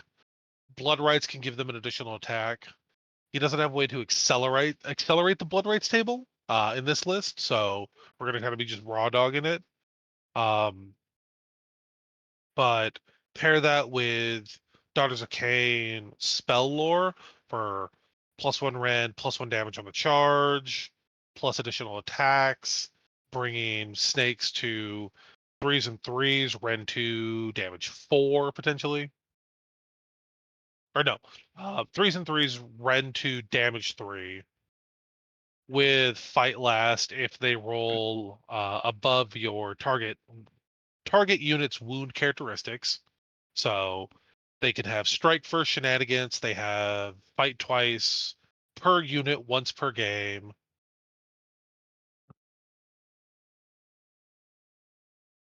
It is an insane amount of damage. And then you have Bloodstalkers, which are just going to be crit auto wounding, shooting all game. And if he has the command points, he's going to be doing it on your turn with return fire. It is a ton of potential damage, but those 2 big blocks of snakes are so scary, and with all of the dock buffs, do an insane amount of damage. I believe you played against our guy Matt Robish, right, Randy? Yeah, we played at So- Hammerfest. He was a little bit more diversified. Mhm. He had some Sisters of Slaughter in there. 2 units of them for the -1 to hit, and a unit of Warlocks. And he wasn't running the Kennerai. It was an interesting game. I think Doc right now is in a really good spot so long as there's not an army that outshoots them. Yeah. If there's an army that can outshoot them, then they're in trouble because, like, his Blood Sisters never got to do anything because they got within range of Dark Shards and disappeared. Yeah.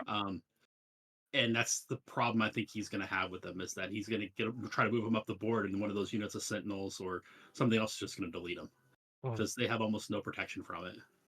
Yeah, they don't play into the Lumineth very well. Yeah, or any other like heavy army that has an anti-infantry shooting. Yeah. Yeah. 5-up save is rough. Yeah. But he can absolutely. There is nothing in the game this army cannot table if everything goes his way. There is more damage available to this list than I think any other list has in the game right now. Yeah. I will not be surprised if he ends most of his games if he gets a double turn. If everything goes his way, he gets his spells off, he makes his charges. I think he tables most people on a double turn. If he can manage his Marathi well, he'll be fine. Yeah. Because his regular units are going to go slaughter stuff. Yeah. But yeah, no, fantastic, but we got to move on.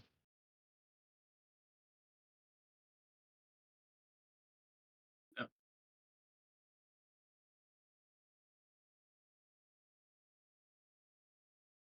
Chair Grog.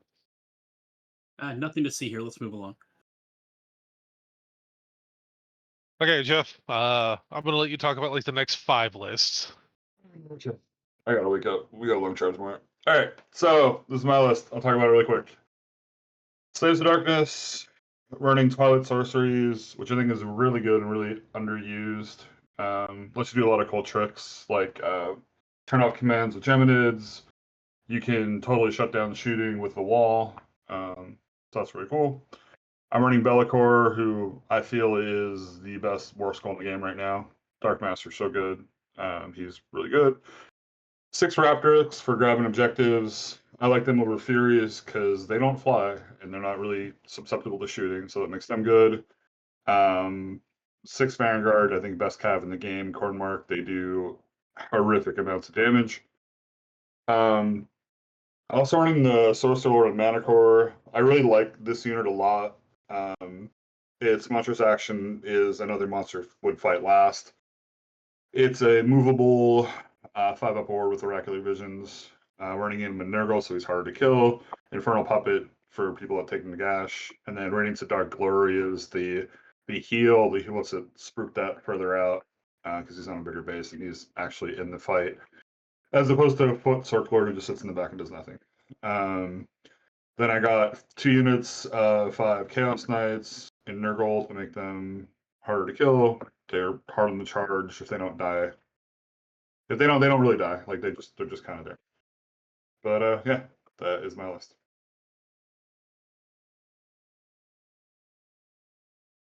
Nice and fast. Yeah. Do the next one. Cool.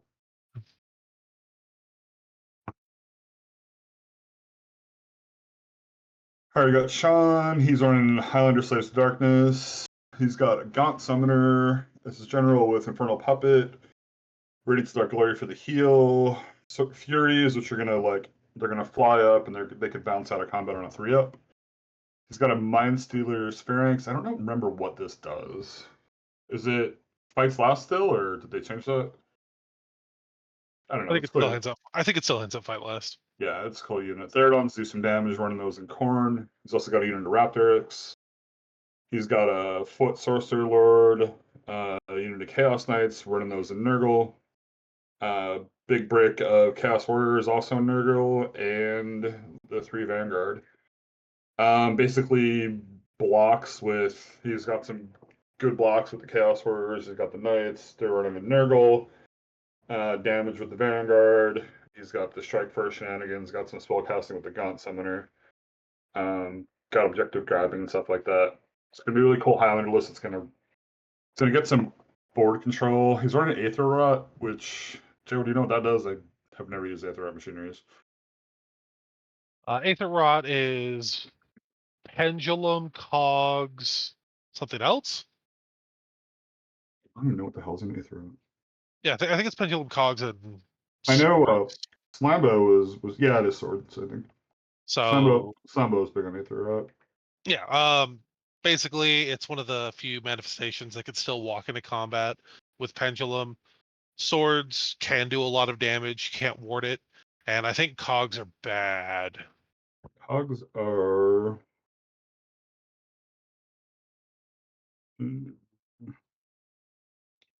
Like it's not primal, twilight, or morbid conjuration. Yeah, increased time flow. It's like reroll Mi- charges and something else. minus one to hit. Yeah, Yeah. yeah, it's not bad. And I believe that Gaunt Summoner is going to be able to deep strike something, right? Yeah, it does have access to Silver Tower. Silver Tower, yeah. So dropping in that unit of reinforced bearing guards 6 inches away. Well, they're not reinforced actually. Oh, They're the still. Theridons would do they slap. They do a lot of damage. But yeah, he could drop. I'd imagine he'd be dropping the Theridons because that's more of the damage in this list. I mean, 3 Vanguard is still nothing to sneeze at, but Reinforced warriors 6 inches away and just pinning your opponent forever. or that, yeah, he has a lot of fun options with that. Yeah, so that'd be cool. I like the Gaunt Summoner list a lot. You gotta be very careful with that Gaunt Summoner though. If you're gonna put stuff in the Silver Tower, if he gets punked too early, you're gone. Like you just lose them. Oh, you do? Yeah. There's nothing to bring them out of the Silver Tower. So if you put something in it, you got to make sure he can successfully deliver them, or they're just gone. He's a 2-drop. Just go first. Right? Just go first. Easy. Yeah, and the Spheroid still does have strike last. And you got to roll over the opponent's control characteristics. Mm-hmm. So that's pretty cool. Yeah.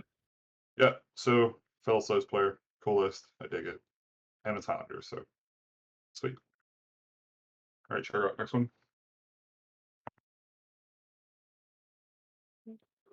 So as we kind of move our way into kind of the halfway point, for everyone that's kind of been here the whole time, thank you so much. Give us a follow, sub with Prime if you have it and it's available. Pop over to our YouTube, give us a sub on YouTube, follow us on our socials.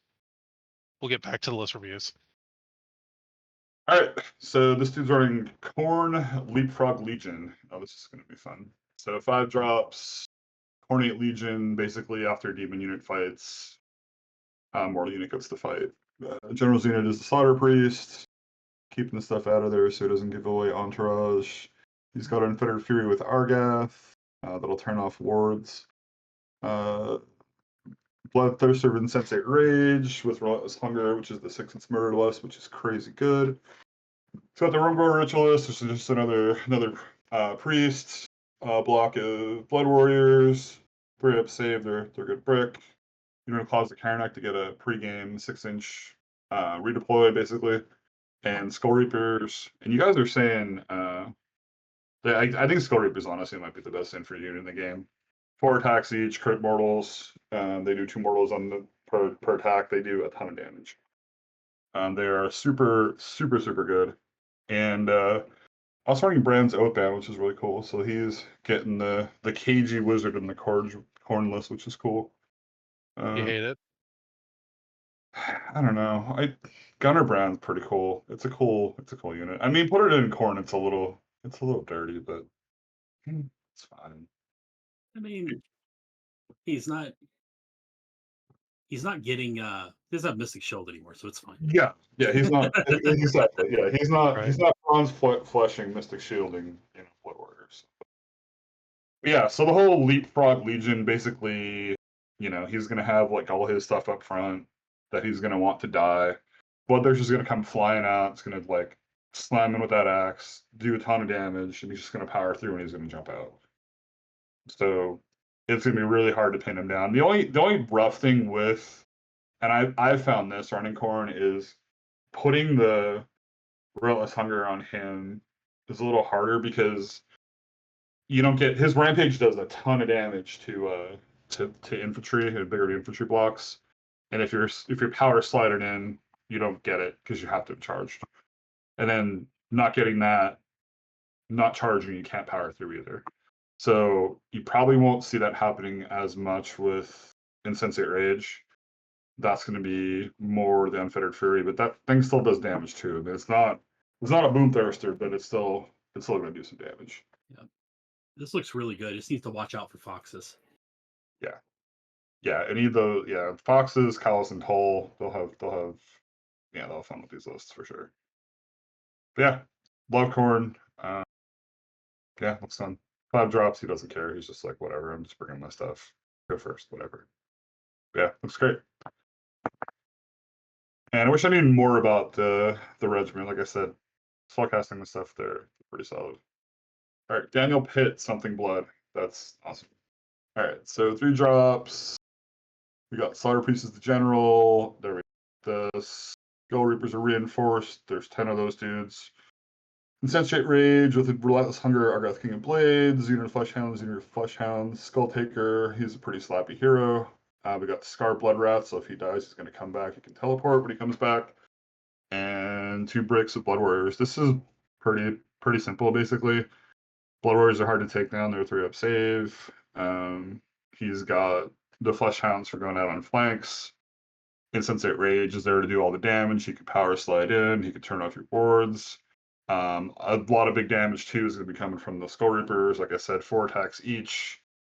Crit mortals, 2 damage each. They're kind of like the equivalent of Chosen on the Corn side.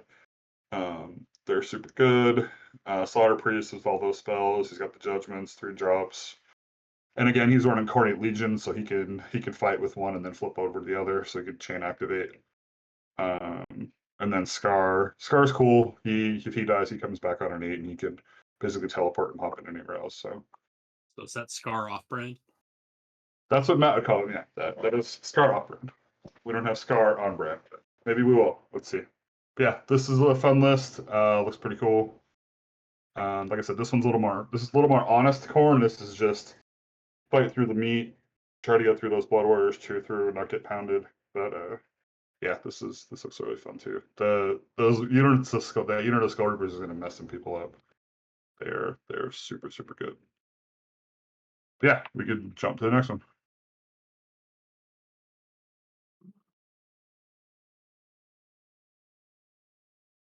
All right, and this is where I'm out immediately.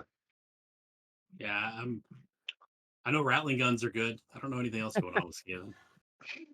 All right, so unfortunately, the Skaven thing is, the Skaven Tome is locked. Like, you hate to see it, but it is what it is. Thank you, GW, for your continued support of the hobby. Yeah, that sucks. So basically what we're looking from this first list is we're looking to buff Molder units, hand out additional attacks, hand out damage, hand out a ward, get to shooting. So that unit of Storm Fiends go burr. Reinforced unit of Rad Ogres. They do a silly amount of damage and shooting for some reason. But I don't know why. But you can bring them back. So, they do a bunch of damage and then they come back. I like it when our units die and don't die. All right. He brought Primal Energy, so he doesn't have the Vortex and the Bell, so you're going to get to keep your bonuses to hit and wound. That was nice of him. Right? That was very nice of him. And he brought Visic, which is a very interesting priest. So I know Visic Eli has loves him. right. So Visic has a really interesting prayer. It is not limited to your hero phase. Oh yeah, he has that thing where he prays in both turns. Yeah. So he gets to pray on his turn, and he gets to pray on your turn without spending the command point. He is a priest too, so he can pray twice on his turn, and if he spends a command point, he can pray twice on your turn. His prayer is Death Frenzy. It has nothing to do with dying, but I believe it gives additional attacks. I don't they call it Death Frenzy. That used to be like the old fight on death thing for them. Yeah, that used to be their old fight on death thing, but it doesn't do that no more. So it's pretty cool. I really like Vizek. I hope we see him in more lists. The weird interaction with preying on your opponent's hero phase for free is, I think, a really interesting way to kind of take these rather narrow designs that GW has kind of set them up with and take it away and like, hey, just prey on your opponent's turn. That's cool. Yes. Do that. Yeah, so Death Frenzy is you can target an enemy unit, their -1 attacks. So your next turn, you can target a friendly unit, then it can use 2 fight abilities. Second one has strikes last. If the chanting roll is 12 up, you can pick 2 targets instead of 1. So two units can be -1 minus attacks, or you can have a bunch of them. 2 units fight first or fight twice. Which, man, that's pretty cool. Yeah, so like we were saying, at 4 chance a turn cycle, chances are he's going to get to 12 relatively consistently to get off that big minus attacks or fight twice. Although I think we're going to be looking mostly at minus attacks. I can't think of anything too crazy we want to see fighting twice in here. I think those Storm Fiends are actually spec'd out for melee. Grinderfish, shotguns. Okay, yeah, no. The Storm Fiends, they're here to fight. I think those Warpfire projectors have shoot in combat, right?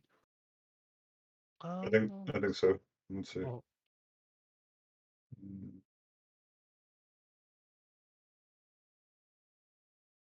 The Brood Terror, I think, wants to fight too as well.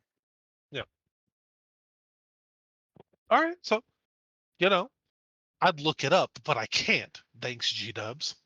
GW sent me the code. Thanks, GWs. The economy of a corporation. I've been told if I can't say something nice, so I'm just gonna stop. Yeah, so yeah, Grinder Fists are 4 attacks, 4s and 2s, 2 run, 2 damage. Shotguns are 4 attacks, 4s and 2s, 1 run, 2 damage. What's the other one? Clubbing Blues, 4 fire projectors. They do have shooting combat, 2d6 shots, 2s and 4s, round 2, 1 damage. So yeah, they're kitted for melee. They wants to do the damage. Okay.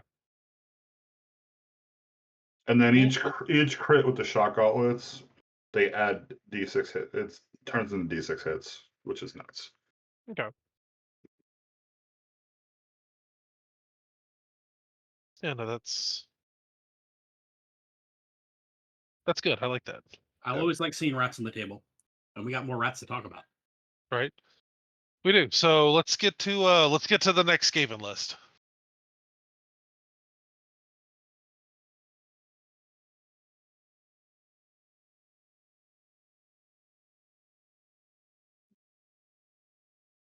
Okay, so these next 2 lists, we are going to be able to kind of talk about in tandem. So let's put it out there first. So Thankful, +1 to cast, has a really impressive no command spell. Jeff, you got to experience that. I did. A lot. A lot. Yeah, it's really good. This list really wants to shoot you and does not want you to hurt it back. Yep. Um, So it has a ton of shooting available to it. We love those rattling guns. and the Deceiver, Doomsayers, yeah. right? We have the Deceiver tech. That is a really crazy big monster hero based assassin. So big base, does a lot of damage. Foul hide and scurried away for, I believe, -1 to save and then retreat. He's got multiple ways of getting out of combat too. Yeah, Mhm. if you haven't played against the Deceiver yet, and you're not ready for it, it's gonna feel like he's cheating. Mhm. It's really miserable to play against. It is. Eli's disagreeing. Oh, it's the heal. Okay. Okay. Okay. It's the heal. I'm sorry. So foul hide's the heal. he doesn't have the minus to save. Okay. Charm not needed. Come on, This looks like a Oh. list Eli would play. right? Charm not needed. Ren 3. So Eli's disagreeing with us. Unfortunately, he couldn't be here in person, so he's helping us out with Skaven. He was supposed to cover this for us. It's got rats. They go squeak. They die, and they hatch schemes which probably fail, but explosively, so everybody has fun. Yeah, so Deceiver, he's 13 health, 4 up save. Weapon is 6 attacks, 3s and 3s, 1 rend, 2 damage. He has crit auto wound. Has the Warp Stiletto, which is 8 attacks, 3s and 2s, 3 rend, 2 damage, which is crit mortals on that one.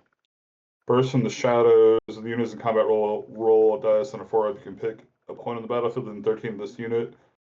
Then 1 inches of any unit, remove the unit from the battlefield and set up again within 1 inches of that point. So basically, he just bamps in, and then he has that thing where if ever he redeploys, he can always just say, "I rolled a 4." Like if you roll 1 to 3, it just becomes a 4. Yeah, so tons of movement tech. He's going to be all over the place. He's going to get it. It's going to be almost impossible to keep this dude out of your back line unless you have 100 units. Yeah. Trust me, I've tried. Yeah, the best thing you can really do is just surround him and hope he doesn't roll his 3 up. Arc Warlock, we're going to get free covering fire, which is really nice. But the reinforced rattling guns, we're looking at 18 D6 shots, 4s and 4s, Ren 1, damage 2, crit 2 hits. Bro just wants to shoot. That's cool. +1 to hit and wound, very easy. And potentially Ren 2. So there's the variance on where they can get is really low or just way too high. And I think somewhere in the middle ground is just too high. Interestingly enough, he is our forbidden power guy here, which means that this is interesting because what he's going to be able to do with forbidden power, if you tag one of those rattling gun units in combat, he'll throw out that forbidden power. He'll throw out the bridge, and then those things will bamf out and then still shoot you. That's some interesting tech with this. Allows him to avoid having to retreat or losing a round of shooting. It could be interesting to see.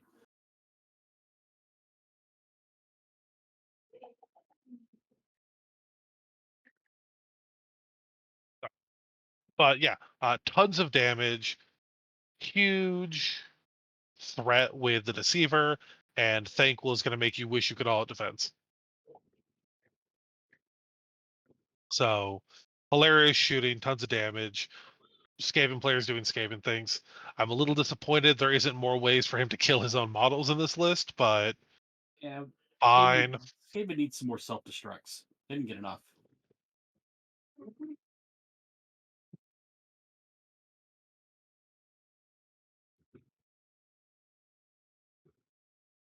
So this is very similar to the list we just talked about.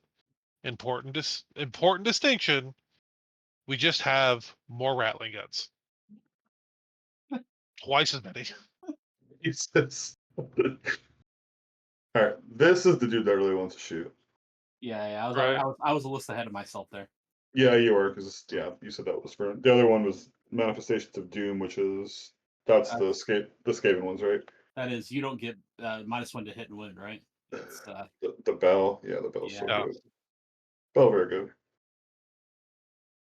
Yeah, so essentially same list, more DACA. Yeah. And forbidden power, which is cool. Like Yeah. it's spell take. I don't want to play against this ever. No, I think a lot of people were like, behold the Skaven degeneracy when the book dropped, and this is kind of where we landed. I'm kind of glad it's only 2 units because what was it? Shelling was talking about people running up to 4 units of rattling guns. Yeah. Which is just like, okay. Yeah, that's Like crazy. people, the big talk was like, hey, let's just bring 2 foot heroes, 80 clan rats, and just max the rest with rattling guns and call it a day.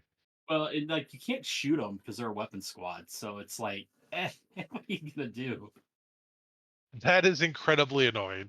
As someone with long strikes, having someone tell you you can't shoot them because they're too close to some chaff is really annoying. So, Oh yeah, Rattling guns are gonna be very miserable in about a month when people catch on, until eBay runs out of them, and then maybe it'll calm down. or you are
Okay, so we're back.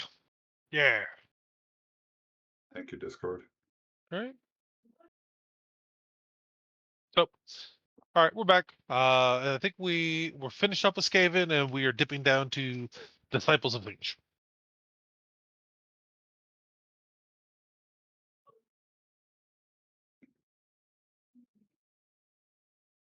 All right, Cody Bailey, 3 drops, Lore of Change. That's the good lore. We went with Zangor Coven instead of Weird Flame. I get it. He wants the additional 3 dice whenever he rallies Zangors, or any kind of gore. So good things. Kairos Fate Reaver, phenomenal wizard, can let you do funky things with command ability. Yo, Battle battle tactics. tactics. Yeah, I guess you Battle complete tactics. a battle tactic you've already completed once per game. Yeah. Flamers, really good shooting unit. Screamers, very mobile. Just I believe it still does mortal wounds when they pass over stuff. Mhm. Zangor's just frontline. Yep. No horrors, because horrors aren't as good. And then he's got everybody's favorite Curseling, who's Yep. really, really good for 150 points. Reducing power levels is annoying. I think it's to a minimum of 1, though, right? No, he can take you to 0. He can take you to 0. Oh, that I have nothing good to say about this list now. Right? But he's got to successfully unbind a spell. He's got manifestations of Zeech, so he's going to get. I believe that he still gets to pummel you by putting spawn in your backline. No, that's just a spell in the spell lore. Well, he still gets to do it, and Kairos is going to make sure it happens. So Let's see. Yep, he's got his. He paid his spawn tax. The big thing is they reworked I, so that the burning sigil used to be really, really bad. It used to do a lot of damage. You could lock your own units down. It was really awful. They reworked it, but we want to see Big Double Bird because Big Double Bird does more damage to you the higher your power level is. So, okay, roll up on Nagash with Big Bird, do big silly damage. Shaman Lord, thank you for the follow, bro. Sorry we missed it in the call out, but we got you in chat. We appreciate it. Skyfires, damage to shooting, really good. Reinforced block of Zangors, surprising amount of damage. yeah, the Great Blades hit hard. Yeah. So some spooky damage, especially because they can fold reality, teleport them 9 inches out, and then auto a 9-inch charge with fate dice. So he can get them where they need to go. Yeah, this Let's is see. a scary list. This is another one of those lists that is really, really good. And then sees Callus and Tolan kind of run scared. Because Kairos, even with all his fate dice, he does not want to see Callus and Tolan anywhere near him. He will go down quick. 4 up save and a 5 up ward sounds like enough, but it rarely is. Not when you're dealing with Rin 2 4 damage attacks. So Um, the list looked a little odd to me. Some of the choices seemed a little peculiar, but we're at 9 war scrolls, so my man is heavy in his Zinch lore, and also competing for a sword. So let's rock it, bro. Good shit to you, Cody. yeah, and just interesting to see how this comes out because you have a very high threat density. I think you're going to give a lot of people fits on what to do with you. It's a shame that priority targets took a hit to its usefulness. Reinforced flamers or reinforced skyfires with old priority target was spooky. Yeah, It's not a shame. It's a good thing they fixed that. It was dumb. yeah, it was dumb. Okay. See who didn't play long strikes. Now, this next list I like a lot because its pilot is very self-aware with his list name. All right. So, on to our next Zinch list. Michael Morley. And I would never copy. Go ahead, Randy. I would never copy a top 3 list. Never. So Kairos and Lord of Change, so they're going to be handing out bonuses to cast, and I think Kairos has the weird when you cast, you change the lowest cast dice to the highest cast dice. Yeah. Yeah. So it's gonna be really easy for you to spells off. I don't think he does it with unbinds anymore. No. But they do have bonuses to unbinds from the Lord of Change. Yay. That's cool. That's not very much that hands that out anymore. No. I think it's the only army that has a bonus to unbind, like unbinding. Yeah. So this is kind of what we're seeing from really competitive Zinch lists. Double turkey, big block of blue horrors. We don't have, we do have pinks. We got a reinforced block of pinks. Yep. It's That's going to be a lot of wounds. that unit of pink horrors is going to be filling up that unit of blue horrors. Mm-hmm. And blue horrors have a really interesting interaction with rally. So if you get blues down to brimstones, they suffer casualties, so you can rally the blues back to get more brimstones. Does And it then ever max out? so they're capped at 20 blues, but let's say you pop 10 blues, make 10 brims, they can rally those blues back to get even more brims. Because it's whatever you pop a blue, you get a brim. Yeah, okay. Horrors are dumb. They've always been dumb. Yep. And then pinks are going to be filling up that unit of blues. It works really goodly. Like, we like it. Screamers are very, very fast, running around. This is Weird Flame. Weird Flame got a big buff. So when you Yeah, did the dude. mortal wounds, if you rolled low, Weird Flame would fall off. So a lot of people just would never roll the damage on Weird Flame, so it could hand out the -1 to wound and keep that permanently. Now they're going to be keeping you at -1 to wound permanently, and also doing their mortal damage. So plus he's rocking Morbid. Dude's kicking around a great list. Zinch is so really small, dedicated player base, very, very good players. So it Dodge can be really hard. Dodge Yeah. Lumineth and win the tournament. Yep, basically. So we'll see how Michael pulls it off, but It's not an easy list. Like you No. get your target priority wrong, like you misjudge which unit is dangerous to you, you're gonna get blown off the board. Yep.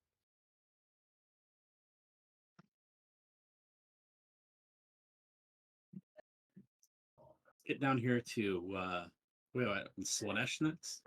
Dude, what is up with people named Austin playing Slanesh? I don't know. It's just a thing. Austins are prone to Slanesh.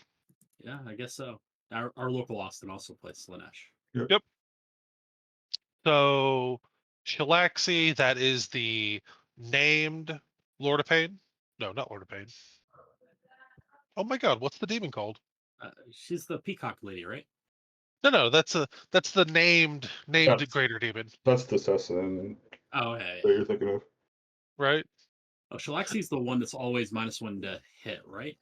-1. Yeah, I think it's -1 to wound. Keeper is what you're thinking of, right? Yeah. So Shalaxi is the big named greater demon. It is always. I think it's minus. I think you're right. I think it is -1 to hit in melee, or maybe Yeah. just always -1 to hit. Dimitri hit me with this thing not too long ago. Mhm. It got into hammers and just stood there for like 2 turns. Yeah. So that -1 to hit adds up, especially against armies that hit on 4s. And it's a big base, so it could bring a bunch of units that are clustered in. Like you just throw this into somebody's castle and they just are miserable for the rest of the game. Yeah. Shalaxi also has a better combat profile than the generic greater demon that I cannot think of the name of for some reason. Keeper secrets. Keeper Secrets. Keeper of Secrets. There we go. Holy shit, I couldn't keep it. Yes, But is a better Keeper of Secrets. I don't think she gets the fight twice though, right? No. Yeah, because Keeper Secrets has the once per game fight twice. Mhm. But I don't think Shalaxi gets that. I'd have to look to be sure. But this list wants to shoot you, of all things. Yep. It's got the Blissbarb Seekers, a bunch of Blissbarb Archers. I believe the Slick Blade Seekers, they are 4 wounds each, I believe. So they're Yep. going to be able to power through Cav, which is really strong. So this is going to hit you hard. It's going to hit you fast. And he's got Sigvald in there. Sigvald still does Sigvald stuff. Yep. And but he doesn't deep strike anymore. No. Unmitigatable damage from his sword. The Myrmidon Painbringers are the bodyguard ones. I haven't seen those yet. Yeah. Shalaxi gives another unit fights twice. She does? Okay. So it's the Yeah. same as the Keeper. Yeah, it can't be hero, but So Slick Blades do a lot of damage. They have a ton of attacks, and they are 4 wounds a model, so they have power through. Yeah. I think it's all Very, Rend 1, very though. fast. I think it's all Rend 1, though. Yeah.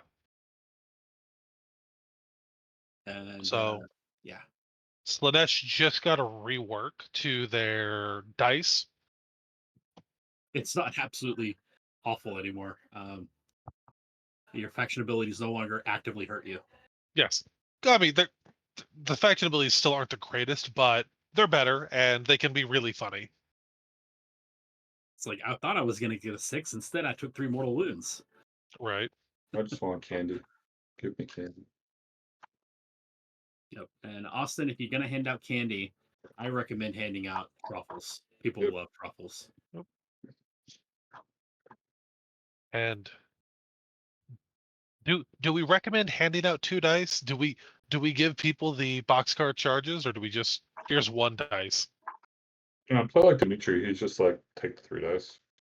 Really? No Yeah. one never gave me dice. Dimitri just wants to see what stupid stuff you're going to do with them. Yeah. Right. Which is usually going to be, I'm going to block the 5 damage attacks from whatever big monster you have. Glutos. So, but yeah, no, I like Slanesh. This is a good list. Bunch of bliss barbs. It's got good shooting, and that good shooting is going to carry you a long way. Because I believe they can get run and shoot, right?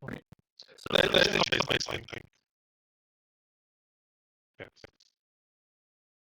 Hold on, we kind of fix our audio. Ping's a little weird tonight. Discord does not like us. No, it does not.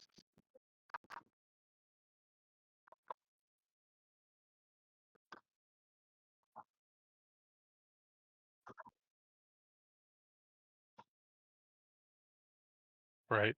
I think we should be good, guys. All right, let's get the next list.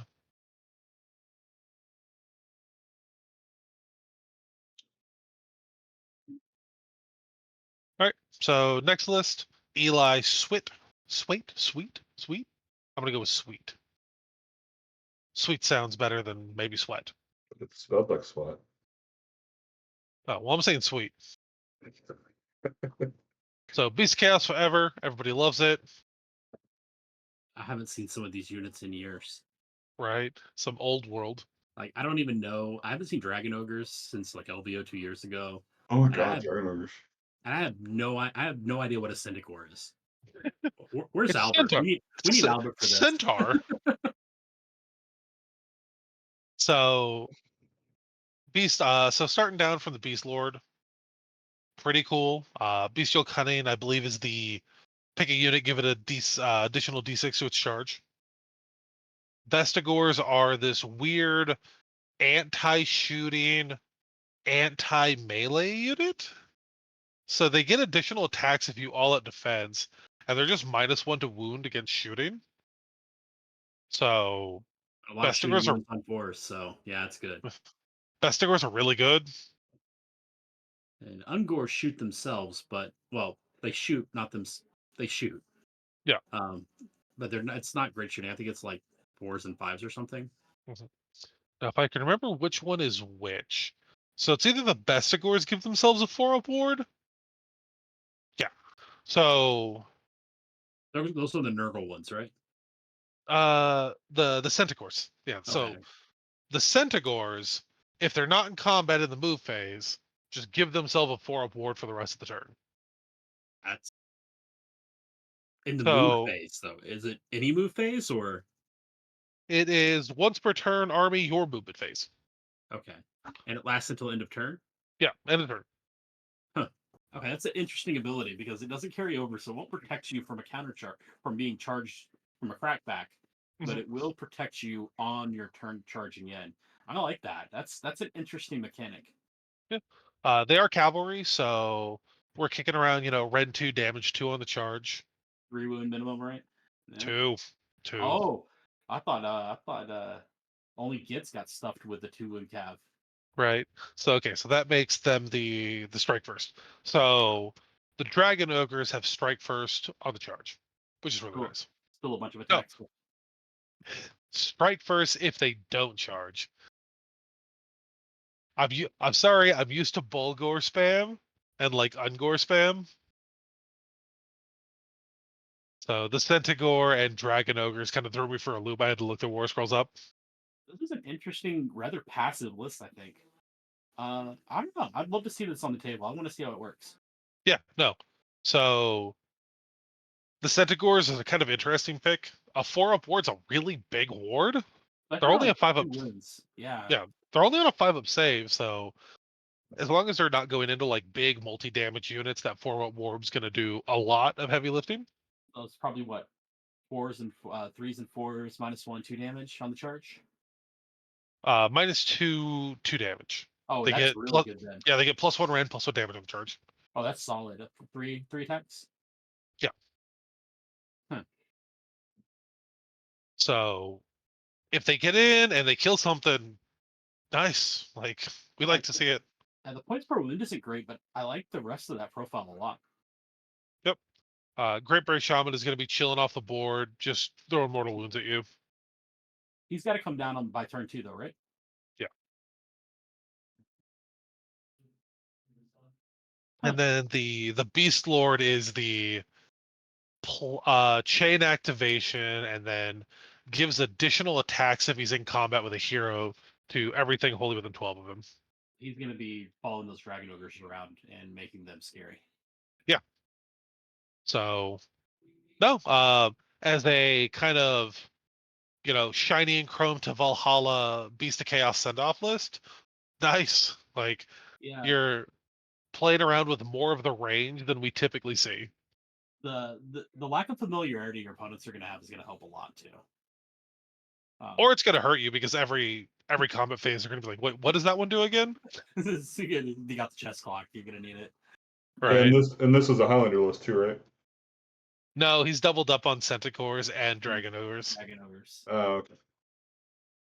Which is not surprising. Like some armies are going to have a real tough time putting together Mhm. a Highlander list. Yeah. Like good luck doing that in Fire Slayers. Right. So that's it for our Beast of Chaos, our single Beast of Chaos, our beautiful Eli. golden pig.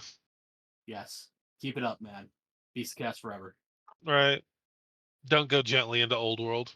Yep. Bring a big blow up head of Nuke's head with you. And All right. move it around at people. So this is the kind of Nurgle list I look across the board and just sigh deeply, and you can hear my eyes rolling in their eye sockets. There's so many Blight Kings, man. A lot of Black Kings. Bring your fly swatter. Yeah. So he's got some flies. He got Orgots, a Lord of Blights. It's so many Blight Kings, man. I always love Nurgle lists because Nurgle's such a nice guy. But if you bring Nurgle, you just don't have any friends at the end of the weekend. You really don't. So this list has an ungodly amount of staying power with the weird kind of change to save stacking. The Ren 1 on the Blight Kings really isn't as big of a deal as it used to be in the 3rd edition. Because it used to be Blight Kings did no damage except, oh hey, we give them, +1 attack and then they pop off their once per game. But now that, Rend 1 is kind of meaningful for a lot of armies. Yeah, no, like It's just They high can. volume ring one, and there's 3s and 3s still, and I think they're on a 3-up save now as well. So like, Mhm. Blight Kings got, I mean, Blight Lords got better. Yeah. Blight Kings, they're flies and they're fast. Do they still do mortals on impact? Yeah. If you have the little cauldron, they still bop you when they pop in. Yeah, and then the Lord of Blights, does he still turn off command abilities? Yeah. Ugh. Ugh. No, do not want. Yeah. No. God, go away. Definitely not something I want to charge into. No. I'll shoot it, and we'll see if he rolls his 5-ups. Uh-huh. I hope he doesn't. Nah, but Jeff, you're going in the book with the other ones. Yeah. right. So I I like love everything you it. did. The I recent love it and I change, hate it. the recent change to the way the Nurgle ability works. Like if you pop a unit with disease, the disease jumps to a new unit. I don't know how big of a buff that is to Nurgle, but it's better than it was. So Yeah, I think it's better than it was, but I still think this army doesn't do damage. This is the problem. I mean, it struggles. the disease is gonna help a little bit, but it could on like 4 objective maps. This thing is gonna be 3 and 4 objective maps. This thing's gonna be the worst. Like, Yeah. Yeah. I'm gonna hate it. And I think you had to set to play the Vice there. This thing is the most miserable thing on the planet on the Vice. Yeah. Good luck pushing this off the center of the board. No, it's going to be rough. Gotta And the watch Great out for, Unclean one with the Wither Staff, really good tech there as well. So like, if this thing has a soft spot, it's that Hurricane Temple's running around with those kangaroos that are gonna make your ward go away. yep, Ooh, yeah. Orgots and the Great Unclean one need to watch out. Well, it's not only that, but like he's like those roos are just gonna shoot and delete a unit every turn because there's no wards. So yeah, no, I really like it. I think it's a good Nurgle list. It's going to do everything Nurgle wants to do. I sure as hell don't want to have to play against this. No, this is no. we go get drinks and talk it out. Right. An hour into the match, I'll know how this is going to end. So, Alright. Good all right, job, let's Jeff. get the I like it. yeah. Let's get down into death. Do we have to cover all of these? Because there's like a ton of them. I mean, it's a lot. It's a lot. It's a lot. Brett Newman, move and shoot. That doesn't sound like something OBR does. No, it doesn't. I think the names are going to get better as we progress through these. Right. So, OBR, they have a ton of cool abilities that they can issue from their heroes. Retreat and charge, +1 to wound, +1 to their ward. So run and charge, really, really, really cool stuff. But the Horrors of the Necropolis, the big thing I see from this is the minus control score and the minus to ward saves. So, and those harbingers, they have a 3d6 charge, and he's going to give them run and charge, and then they're going to yeet up the board and go bonk something, and Yeah. it's still 24 wounds. It's not necessarily an easy thing to clear once they kill whatever it is they kill. Yeah. And they will kill something. It doesn't matter what's there; they will kill it. Yeah. The really interesting thing with Harbingers is they can still get, I think, to rend 5 relatively easily. Depends on the. I think it depends on the list. I don't think this list has all the pieces to do that. Mhm. I need Dylan to help me out with that. Right. Really know, but I think with this right here, like what he wants to do is like soften up a line somewhere with those Vortex crawlers, and then just yeet those harbingers into somebody's backline through whatever hole he made, and then just sit until they kill him. And then by that point in time, the game's too progressed. Crawlers actually do a lot of damage. It's really funny. Yeah, crawlers are scary, dude. Yeah, covering fire with those is pretty terrifying. It's just a lot of damage. All right, and then kind of popping down to that Soul Mason. I had to refresh myself. I knew what it was, but the Aura of Sterility to the -1 to wound for attacks that target stuff only within 12. Yep. I hate that debuff. Yeah, since a lot of shooting units wound on force, that's pretty potent debuff. Yep. Mortec are really fantastic screens. Mortec, the crawlers sitting behind them, and then Harbingers jumping out from behind that to just go delete a target.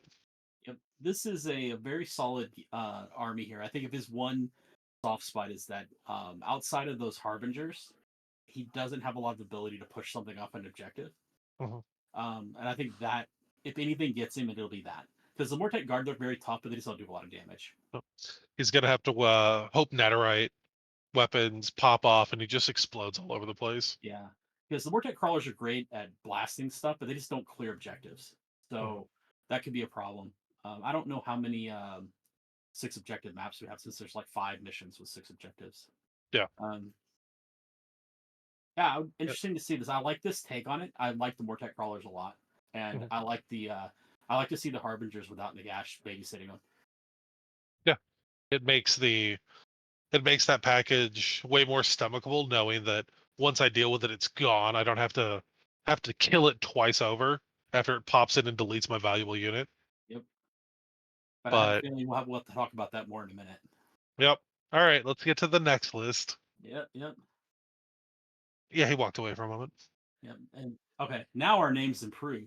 Is a catapult an athlete? I don't know. Hey, we've seen something like this before, but he's bringing Arkin. He is bringing Arcan. So Arcan, phenomenal wizard. Curse of Years is soul crushing when it goes off, and he's surprisingly durable for a wizard. Yeah, especially if there's a Mortis Garter hanging around. Yeah. And he's gonna get away from anybody trying to bring him down. He's not as scary as he was at the end of third, where he was just doing stupid stuff. But he's still very good. You got the double Mortec Crawler still. I like that a lot. Oh, we got our first view of the Terratic cohort. Those guys are good, real good. Yes. So they're dirt cheap and they got a ton of wounds. No, with reinforced constructs and the other defensive capabilities of OBR, plus R can doing all the healing, it's going to be hard to get those cohorts off the board, especially if Yeah, they get you pinned. I'm just real glad he's not bringing like 4 units of them like some people I know are doing. Yep. Often.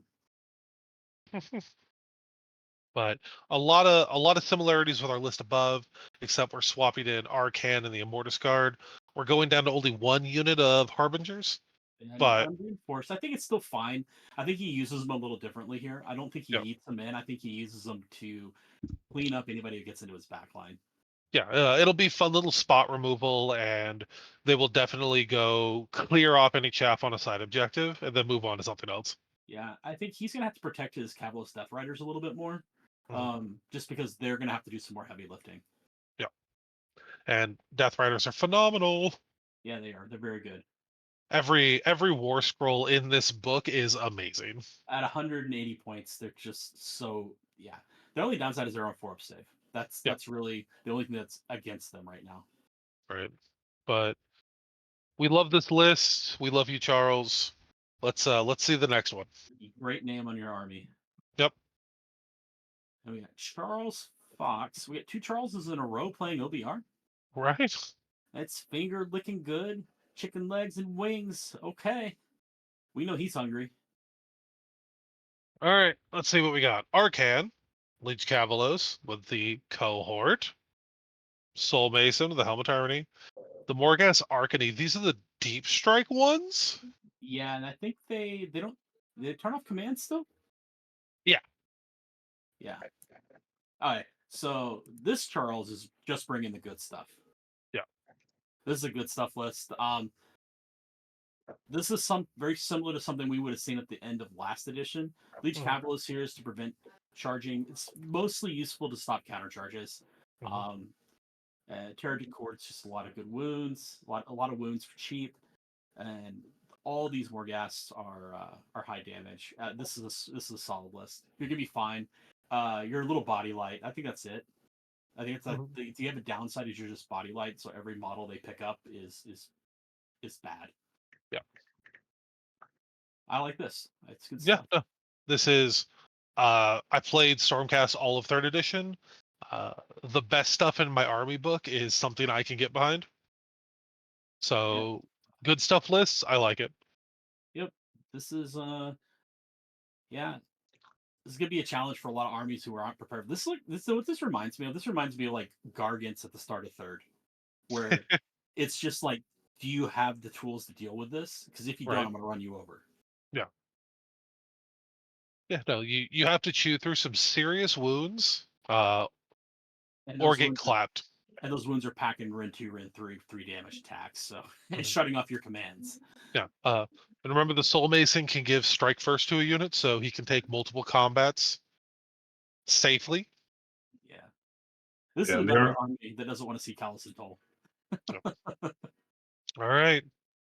Let's see the next OBR list. Well, and this guy is absolutely shameless. James, I love you. Nagash Hammer, Age of Bone Tithe. Yep, pretty great. we know what you're doing. There is no subtlety in this list at all. Nope.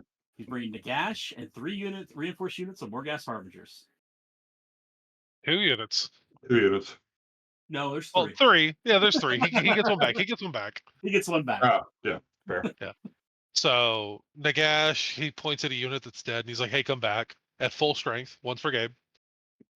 The weakness of this army is more than 3 objectives. Right. Or the ability to just punk Nagash. Like, if you can kill Nagash, the list is done. This list hates Callus and Toll more than anybody else. Right. He's So- got no protection back there. So yeah, no, I'm not going to call this list a meme. This list can absolutely win games. It's just There are going to be, I'm going to do one thing, and I'm going to do it really, really well. right. My man's going to roll up in front of some people, and they're going to be like, "Huh, it's not a lot of guys." And he's going to be like, "No, not yet." Yeah. I What, got- what, what do these guys do? Oh my god. Yeah. This is gonna, like, someone's gonna play this that has no idea what this is, and they're gonna get They're going to get raffle stomped. they're and gonna get bad day bad. Like this it's- is gonna bad touch some shit. Yeah, Because James, like you're going they're to gonna- love couple beers. well they're gonna kill the stuff and they're gonna be like, oh cool, that one unit's dead. He's like, yeah, I'm just bring it back. Yeah. Yeah, that's dope. All right, James. I love you, dude. This is a Okay. good list. May you get everything you deserve, sir. Right. All right. Let's check out the next OVR list. Although, important thing to call out on James, he did not bring Morbid Conjuration. So, if that's worth anything, we should call that out. What's the good stuff in Horrors of the Necropolis? I know they got a horror gas looking thing in there. What else do they got? I know it's good. People always say it's good, but So they can reduce control score. One just does some damage, and if you kill it, it comes back. And then the other one reduces a ward save. So, All right, let's just move along. Nagash All right. any manifestation lore other than maybe Kron's spine is just stupid. But right. All right. So, Catacross, that's not something I've seen taken a lot. he's really weird. He's got an infantry tag on him, which is Does like he? huge negative. And I Also, the think reinforced Cavalos? I don't dislike that depending on some of the other stuff he's not running like anything like Vortex Guard or anything like that, then I'm okay with that. Does he have a Leech Cavalos in here? No. What is this? Vok Mortician? What is that guy? Did he lose his thing? Mortham's he's the mini Hand of Dust guy. At least he used to be. He used to have like Hand of Dust. I don't know what these guys do. Yeah. Okay. I mean, I do like the Mortek Crawler. I think a one-off is fine as well. It's cheap enough. Well, especially cheap considering other things in this army. Yeah. So Vok Morton's changed quite a bit. He used to Hand of Dust. Now he doesn't do that no more. No? Now he's gonna pick once per game, pick a unit, and for the rest of the turn, non-fight core abilities cost 1 command point for the target to use. Ooh, right? ooh, Got to pay for that retreat, that's filthy. That's horrific. Yeah, I don't like that at Right. all. yeah. No, Oh you man. got to pay to walk. No, I think all your base movement abilities are core. Well, no, it's a non-fight core ability. You have to pay Non-fight to core walk, ability. Oh man. Ugh. right? Yeah. Okay, What's the range on that? 12 inches. Man, that's like Bellacore, but get wrecked for Right? 170 points. That's kind of cool. Ew. Yeah, I don't like that. It's kind of cool, but I don't like that at all. Oh, man. That's evil. Okay. Yeah, no. Really funny. Soul Mason also handing out Strike First. Morgan's Harbingers got the Deep Strike Boys. Mortar Crawler because guns are fun. But the reinforced Death Riders. I'm like, I only ever see those taken in 5. I wonder what's the thought here. I played them reinforced, but it was last edition. Yeah, Yeah. I think he's just using him as an anvil piece because, like, Yeah. because like with his Morghast split up like this, Mhm. they're going to be doing what he would normally split the Death Riders up to do. They're going to be Yeah. moving around the flanks, capping a couple of objectives, and then whenever the time is right, they're going to come in. And those Death Riders are going to be what you're going to send down your opponent's throat and say, "Kill me if you Right. can." Especially with this guy right here, like shutting off all those core abilities. That makes me uncomfortable even thinking about that. Yeah, I mean, doing them, I think in 10 kind of makes them like a anvil hammer kind of. It's a good pin piece to like lock crap down while the other like the Morkai or the Morghast slime in to do damage maybe. So Catacross will be giving them +1 to save, so that'll be nice. 3 up, 6 up. Yeah. Yep, 3 up, 6 up. It will be 3 up, 5 up when it matters, but Yeah, 3 health each. They're going to get their impacts because of retreat and charge. Yep. So Yep. Well, the retreat and charge bit just mean they're always going to get their extra damage as well, which is Yeah. solid. So Okay. yeah. All right, Jared, with Catacross, his caddy list. I think it's fun. I think taking Catacross when that is not the meta anymore is cool. Anyone that decides to play a different list than the standard gets it in my book. And this Lockmorton guy is yeah, we don't want yeah. Yeah, Yeah. no, Vokmorton's going to be real big funny once a game. Yeah, I think that's Dylan why he's not playing that guy. That seems right up his alley of That troll. seems very Dylan, especially for 170 points. Mm-hmm. Right. All right, so let's get that next list up here. We got the Mortec of Rules herself. Right. So Nice.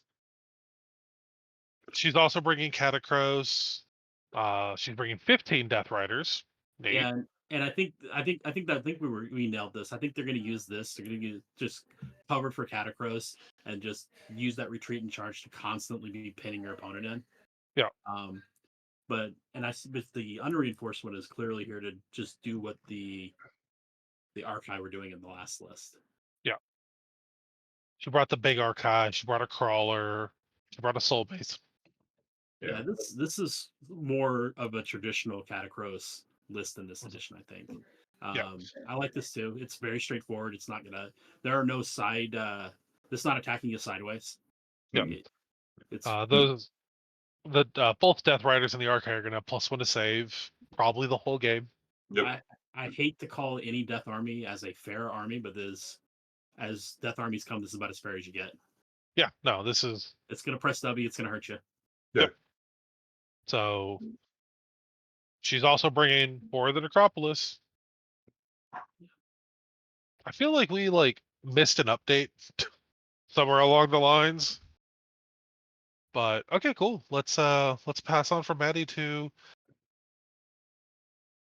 more guests. So this is the wrong list to have this. It should have been that list that was just Nagash and Morghast. Right. So we got Arch Cavalos, okay, Death Riders, Archai Harbingers. That's a lot of beef. Cole Mason and the cohort. This is a good stuff list, and it's all good. Yeah, no. What's Santos do over the generic one? I think he still reduces charges, right? Yeah, he also has some other activation nonsense. Let's double check it. I got it. Yeah. So very similar with the last list. Tons of beef, Archive, Harbingers, both reinforced. Double Death Rider for the pinning shenanigans, Soul Mason for strike first, and cohort because we want a bunch of wounds for 140 points. Yeah, So his big thing is once a game +1 attacks to all non-hero Bone Reapers units wholly within 12. That's nuts. Nope. so the interesting thing with this list is to compare it to the one we saw earlier with Nagash, because he's still bringing the 2 units of reinforced Morghast, but look what else he gets to bring by not bringing Nagash. Right. That's such a stark look at how much Nagash is. Yeah. Right. I like it. Of all of these lists here, I think I like this one. Of all these OBR lists, I think I like this one the most. I lean double Harbingers just because I really value the 3d6 charge. But I like that deep threat. I like the deep strike threat too. I mean, the deep strike threat and the 3d6 charge are kind of in the same vein. It just gives you more ability to spread around the board. Yeah. Yeah, for me, I like Maddie's list. They're both really good. I mean, but you can't go wrong with either one of this. They're very similar. Yeah. So, yeah, no. Fantastic lists. I think this is going to really perform. Yeah, I wouldn't be surprised if either one of these are sitting at top tables. Right. Toward the end of the day 2. All right. Next one. Brian with some S. Triple Mortar. EGL. Yep. Yes, I can. Honestly, Byron, I don't really know what to say about this list. You brought all 3 Mortarks. I love you. I love everything you're doing here. This is his second list idea. I wonder what your first list idea was, because if this was the second one, the first one must have been wild. Right? No. Dude's on some 4D chest here. So what the heck is this sub faction? Okay, so that's gonna give vampires +1 to cast when they're out of combat. Yeah, that one. Okay. Yeah. So yeah, I know that one. Yep. Manfred's really interesting. So all of the Mortarks can be surprisingly slappy. The boned. They're really slap. Like they are like I played a double Mortark list, and they are like super slappy. Yeah. Like they do a shitload of damage. So does Manfred still bamf out? No. Okay. Manfred can redeploy into combat. Yeah. Yes. I don't like that either. Neferata's going to hand out a -1 to hit bubble around her. Everybody loves it to hate it. No. She also does the auto slay thing with her dagger. Blood Knights are just good cavalry. And then down here we have a unit of Archai, a unit of Harbingers, and Arca.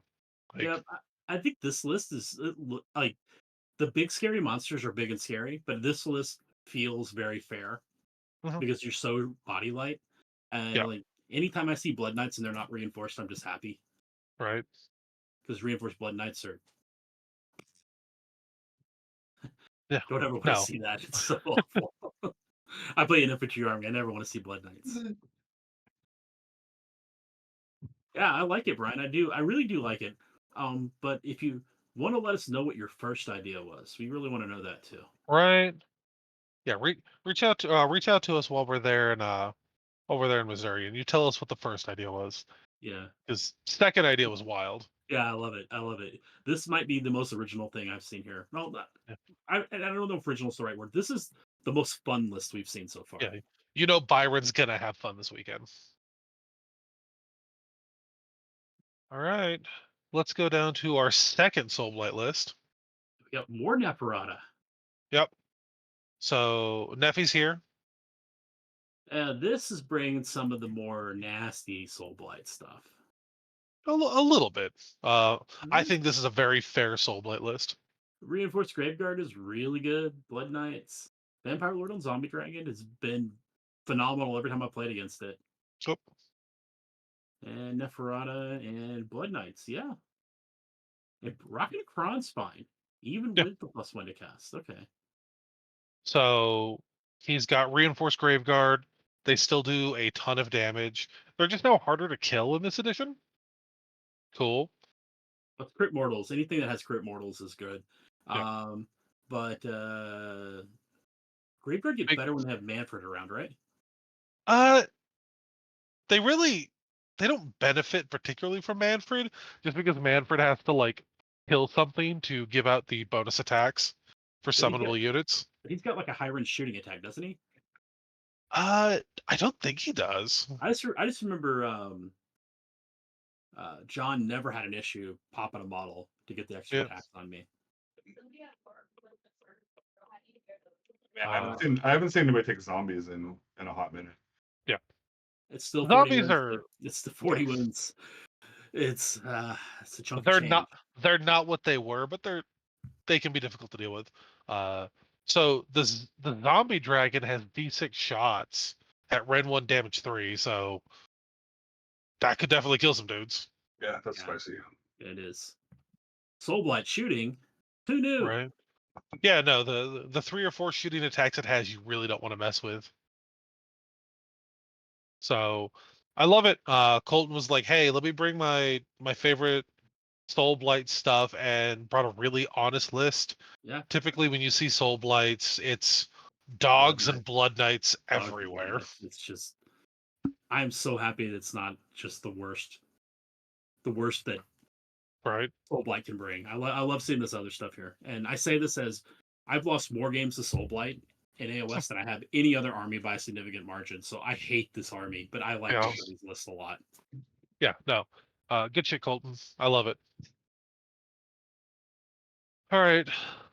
And Let's get we come to the guy who wants to win the tournament. eh, so there's other ways to do it. But the I Grimcast Reaper way, Nighthaunt got nerfed and they're still phenomenal. right? So we talked about Reikenor is a phenomenal wizard for 220 points. Yes, he is. Absolutely amazing. I have a funny story about Reikenor here in a minute. Okay, Craven's so Own Guard are very good. I ran into those the other night, and it's Ren 1 shooting. So, and they're cheap. Yep. Which you really need to help out those Heritans. So he's got 1 unit of Heritans, okay, but he's got so many Grimgath Reapers, and these are 4s, 3s, Ren 1, damage 2, but they crit on 5s and 6s? I think it's only on the charge, though, right? No, it's just passive. Oh, wow. So they crit on 5s and 6s for the auto wound. No, it's auto wound, not Yeah, not mortals. Yeah, auto wound. Yeah.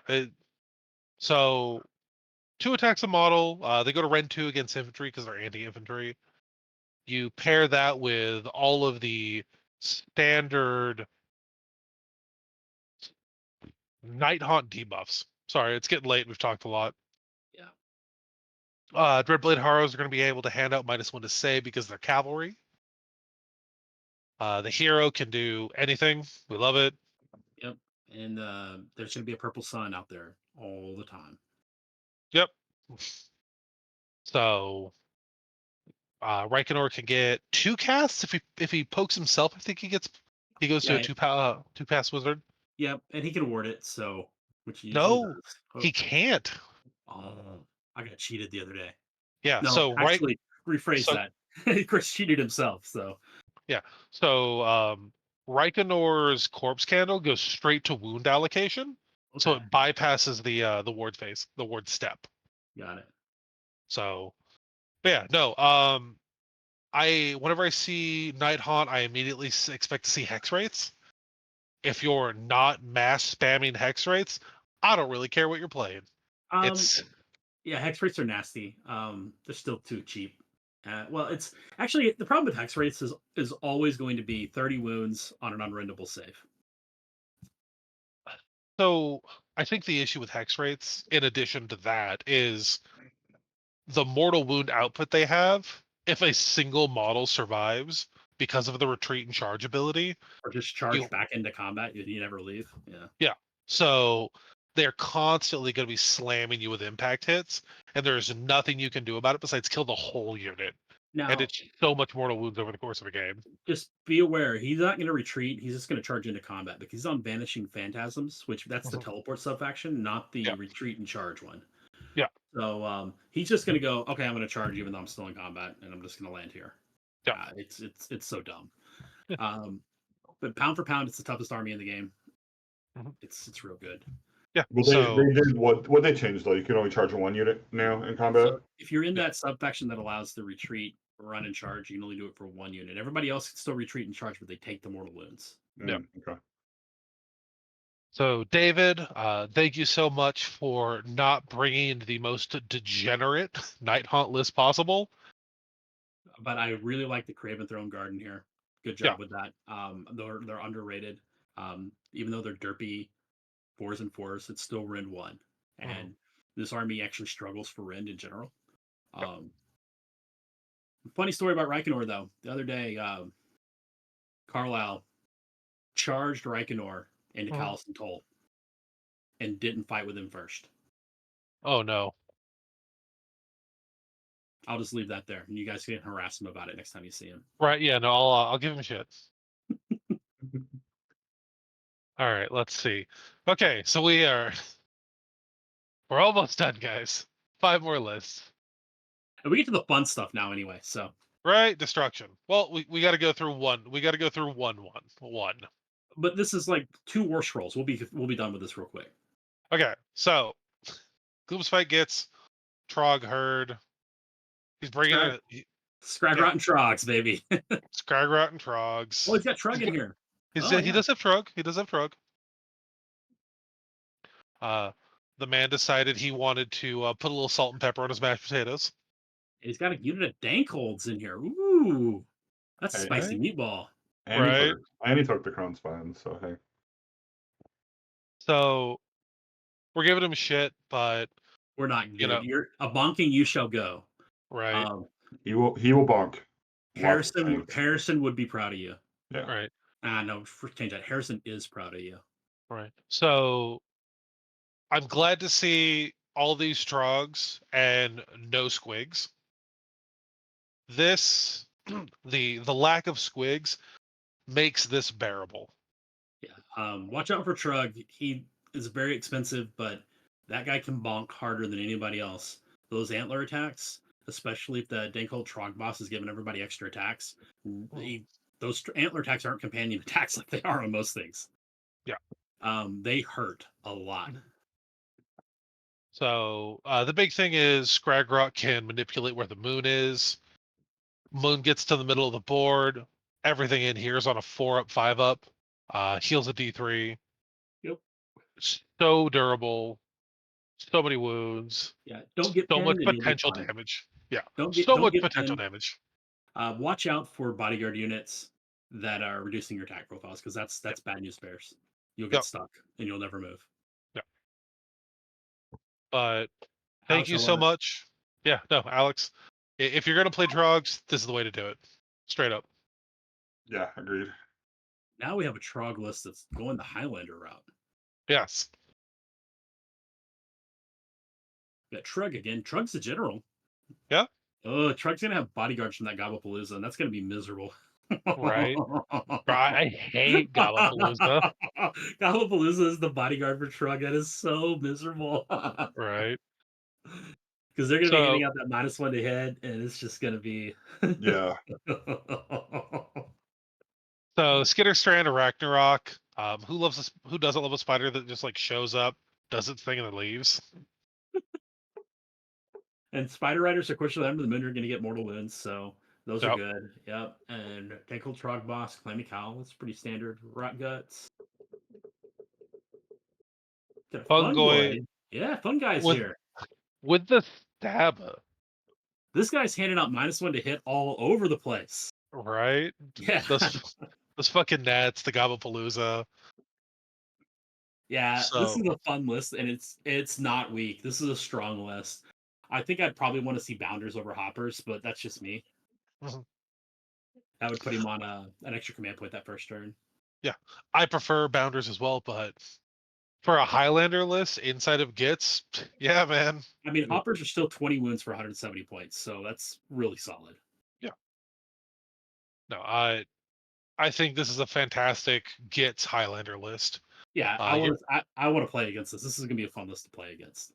Yeah, no, you're bringing fantastic Git stuff, but because of Highlander, it negates how feels batty some of that spamming can get. Well, So and there's a lot of scuttlebutt around here that the Gits index is the best index of all of them. But Trogs have been so consistently good, and they just invalidate a bunch of schemes that Mhm. people just spam the Trogs. But Yeah. I think there are 4 or 5 other really, really good Gits lists floating around that people are sleeping on. For sure. So hopefully we see them. I think there's good spider lists. I think there's good Kragnos lists. I think this is just a really good index. People just want to do big damage and heal their stuff and stand Right. there. They don't want to get tabled, so they bring Trogs. That's Yeah. understandable. Someday someone out there will bring the 4 Mangler squig list and save us all. All right, let's get down to Sons. With the boss bitch, we got Broad, Gatebreaker, and a bunch of babies. I saw Chris playing this the other night. Oh, Don's playing Giants now? Nice. Yeah, so I think it's interesting that he brought Broad and didn't bring the Stomp. Yeah. So we actually have both Gargant lists On one page. on one page. Almost. And they're All both right. pretty much the same. I think. Yeah, they're Gatebreaker, War Stompa. Yeah, they're pretty much the same list. So it's hard to talk about Gargants in this edition right now, outside of Broad Stomp.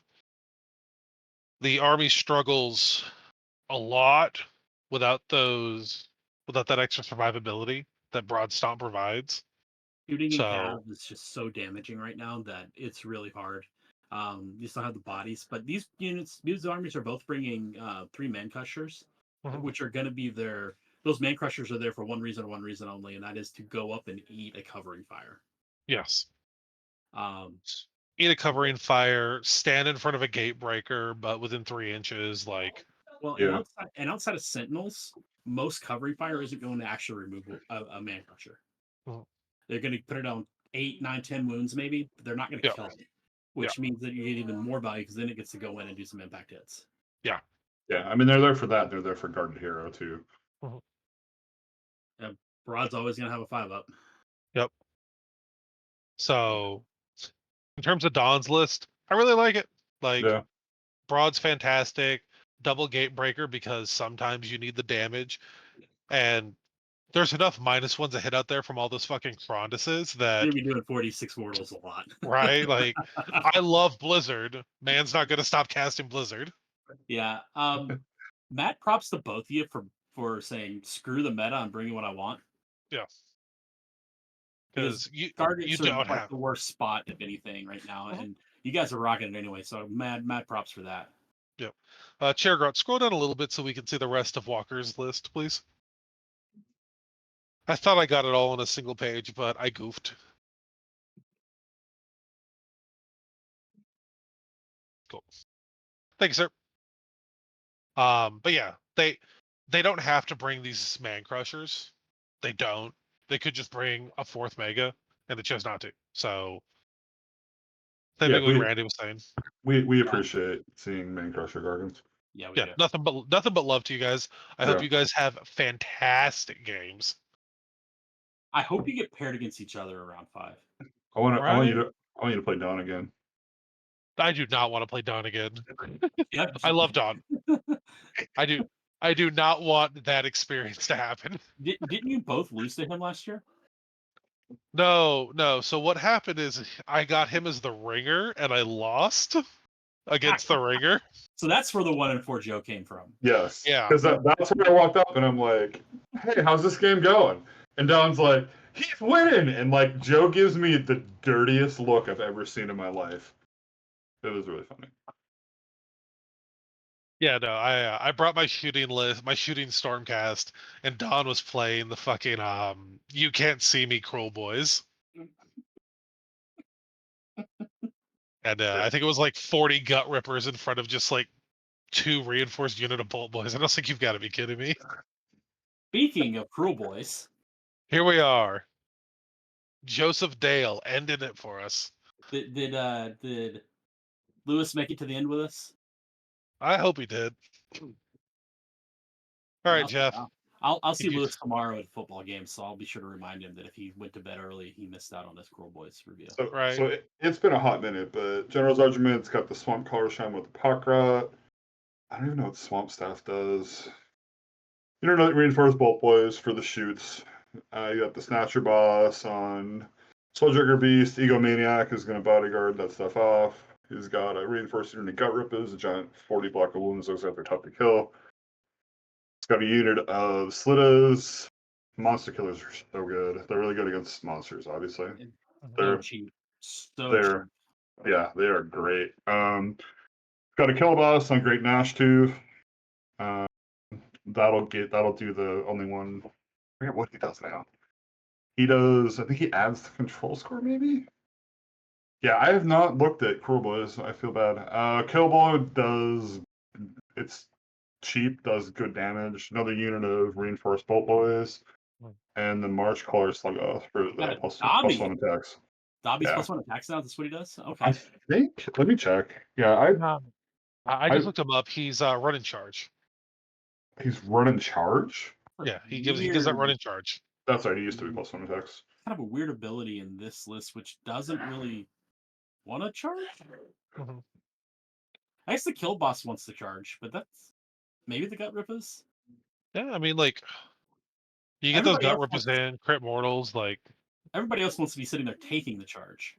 Well, so the Gut Rippers are like an insane anvil, because, I mean, Core Boys basically have Mystic Shield. They have Merc's Cunning. Those are giving +1 to save. They can get +1 to save from elixirs. So they give you like a huge anvil that are really tough to remove. It's a giant block. 40 wounds, right? 20 models, Yeah. 2 wounds each. Yeah, 40 wounds. -1 to hit, right? -1 to hit with the Scare Shield, and they have all their dirty tricks and stuff now too. And they're -1 to wound on the first turn. Is that right? Or did that get rid of that? They're all different. And yeah, I just haven't looked at them. Yeah, I think it depends on what dirty trick you get off. Yeah, like you get. Yeah, I feel bad that I don't know this, but he's only got the 1 cast too, so he's on Kronspine. I don't know. I'm very familiar with Cruel Boys from last edition. This edition is I haven't seen them yet. Right. Nah, I haven't either. I played them quite a bit too.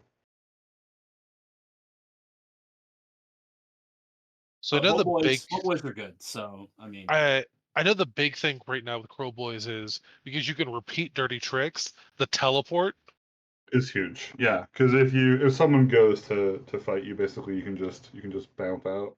Mm-hmm. Can you still Can you still send their infantry away for a turn?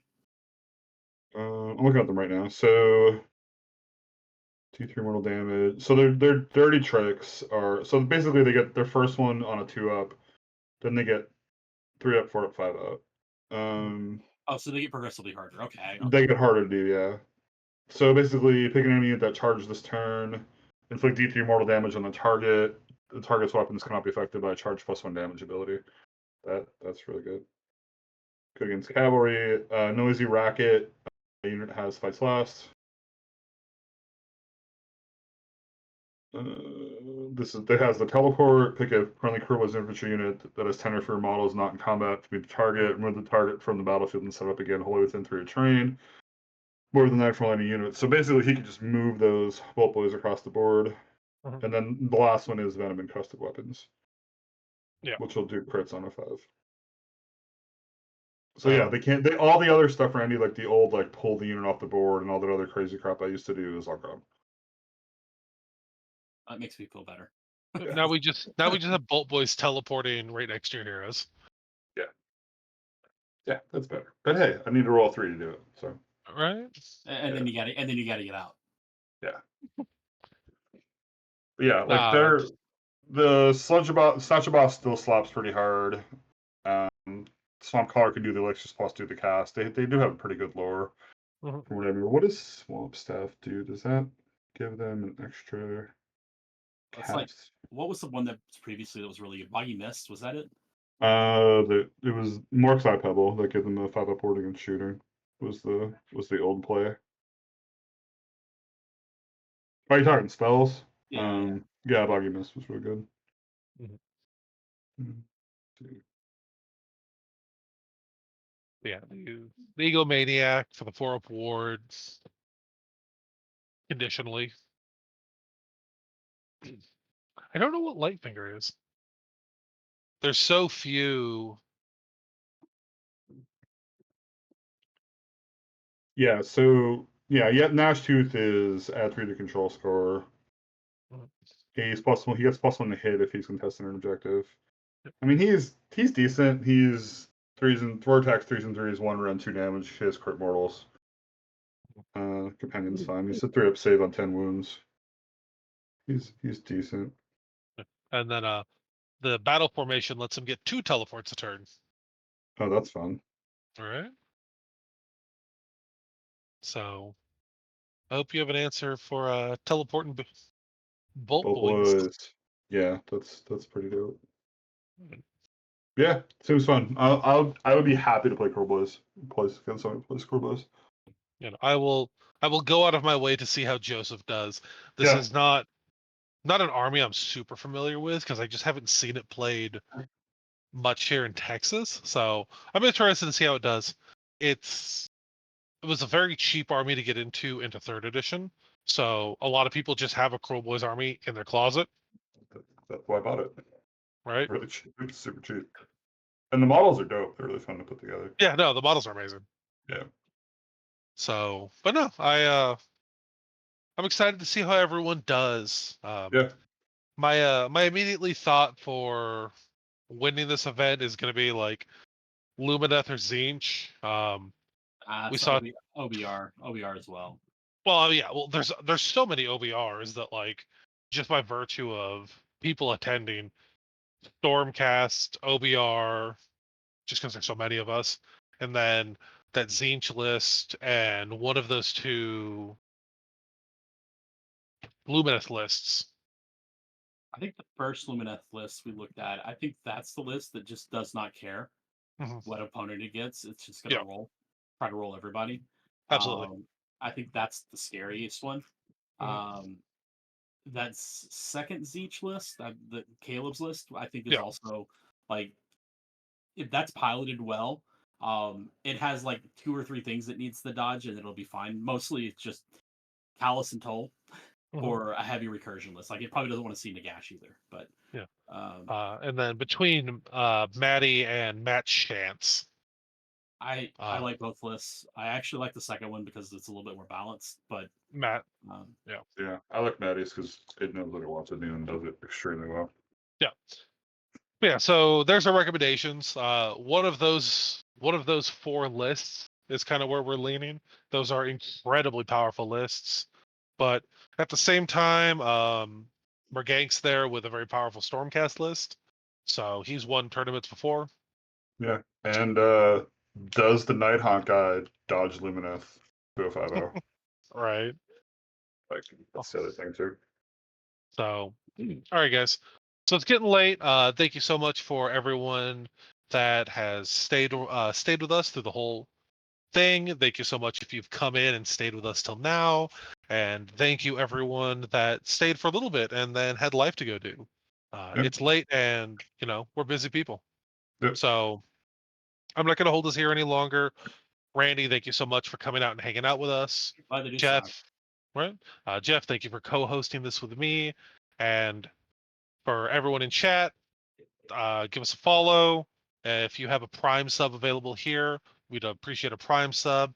And then over on our YouTube, follow, like our videos, and on Twitter at TheWeirdCast, you can find out what we're up to and what we have planned, and the occasional meme. So I'm gonna release you all to go take care of your lives. It's getting late. Stay weird, my friends. Roll Everybody. dice, have fun. We will. It'll be great.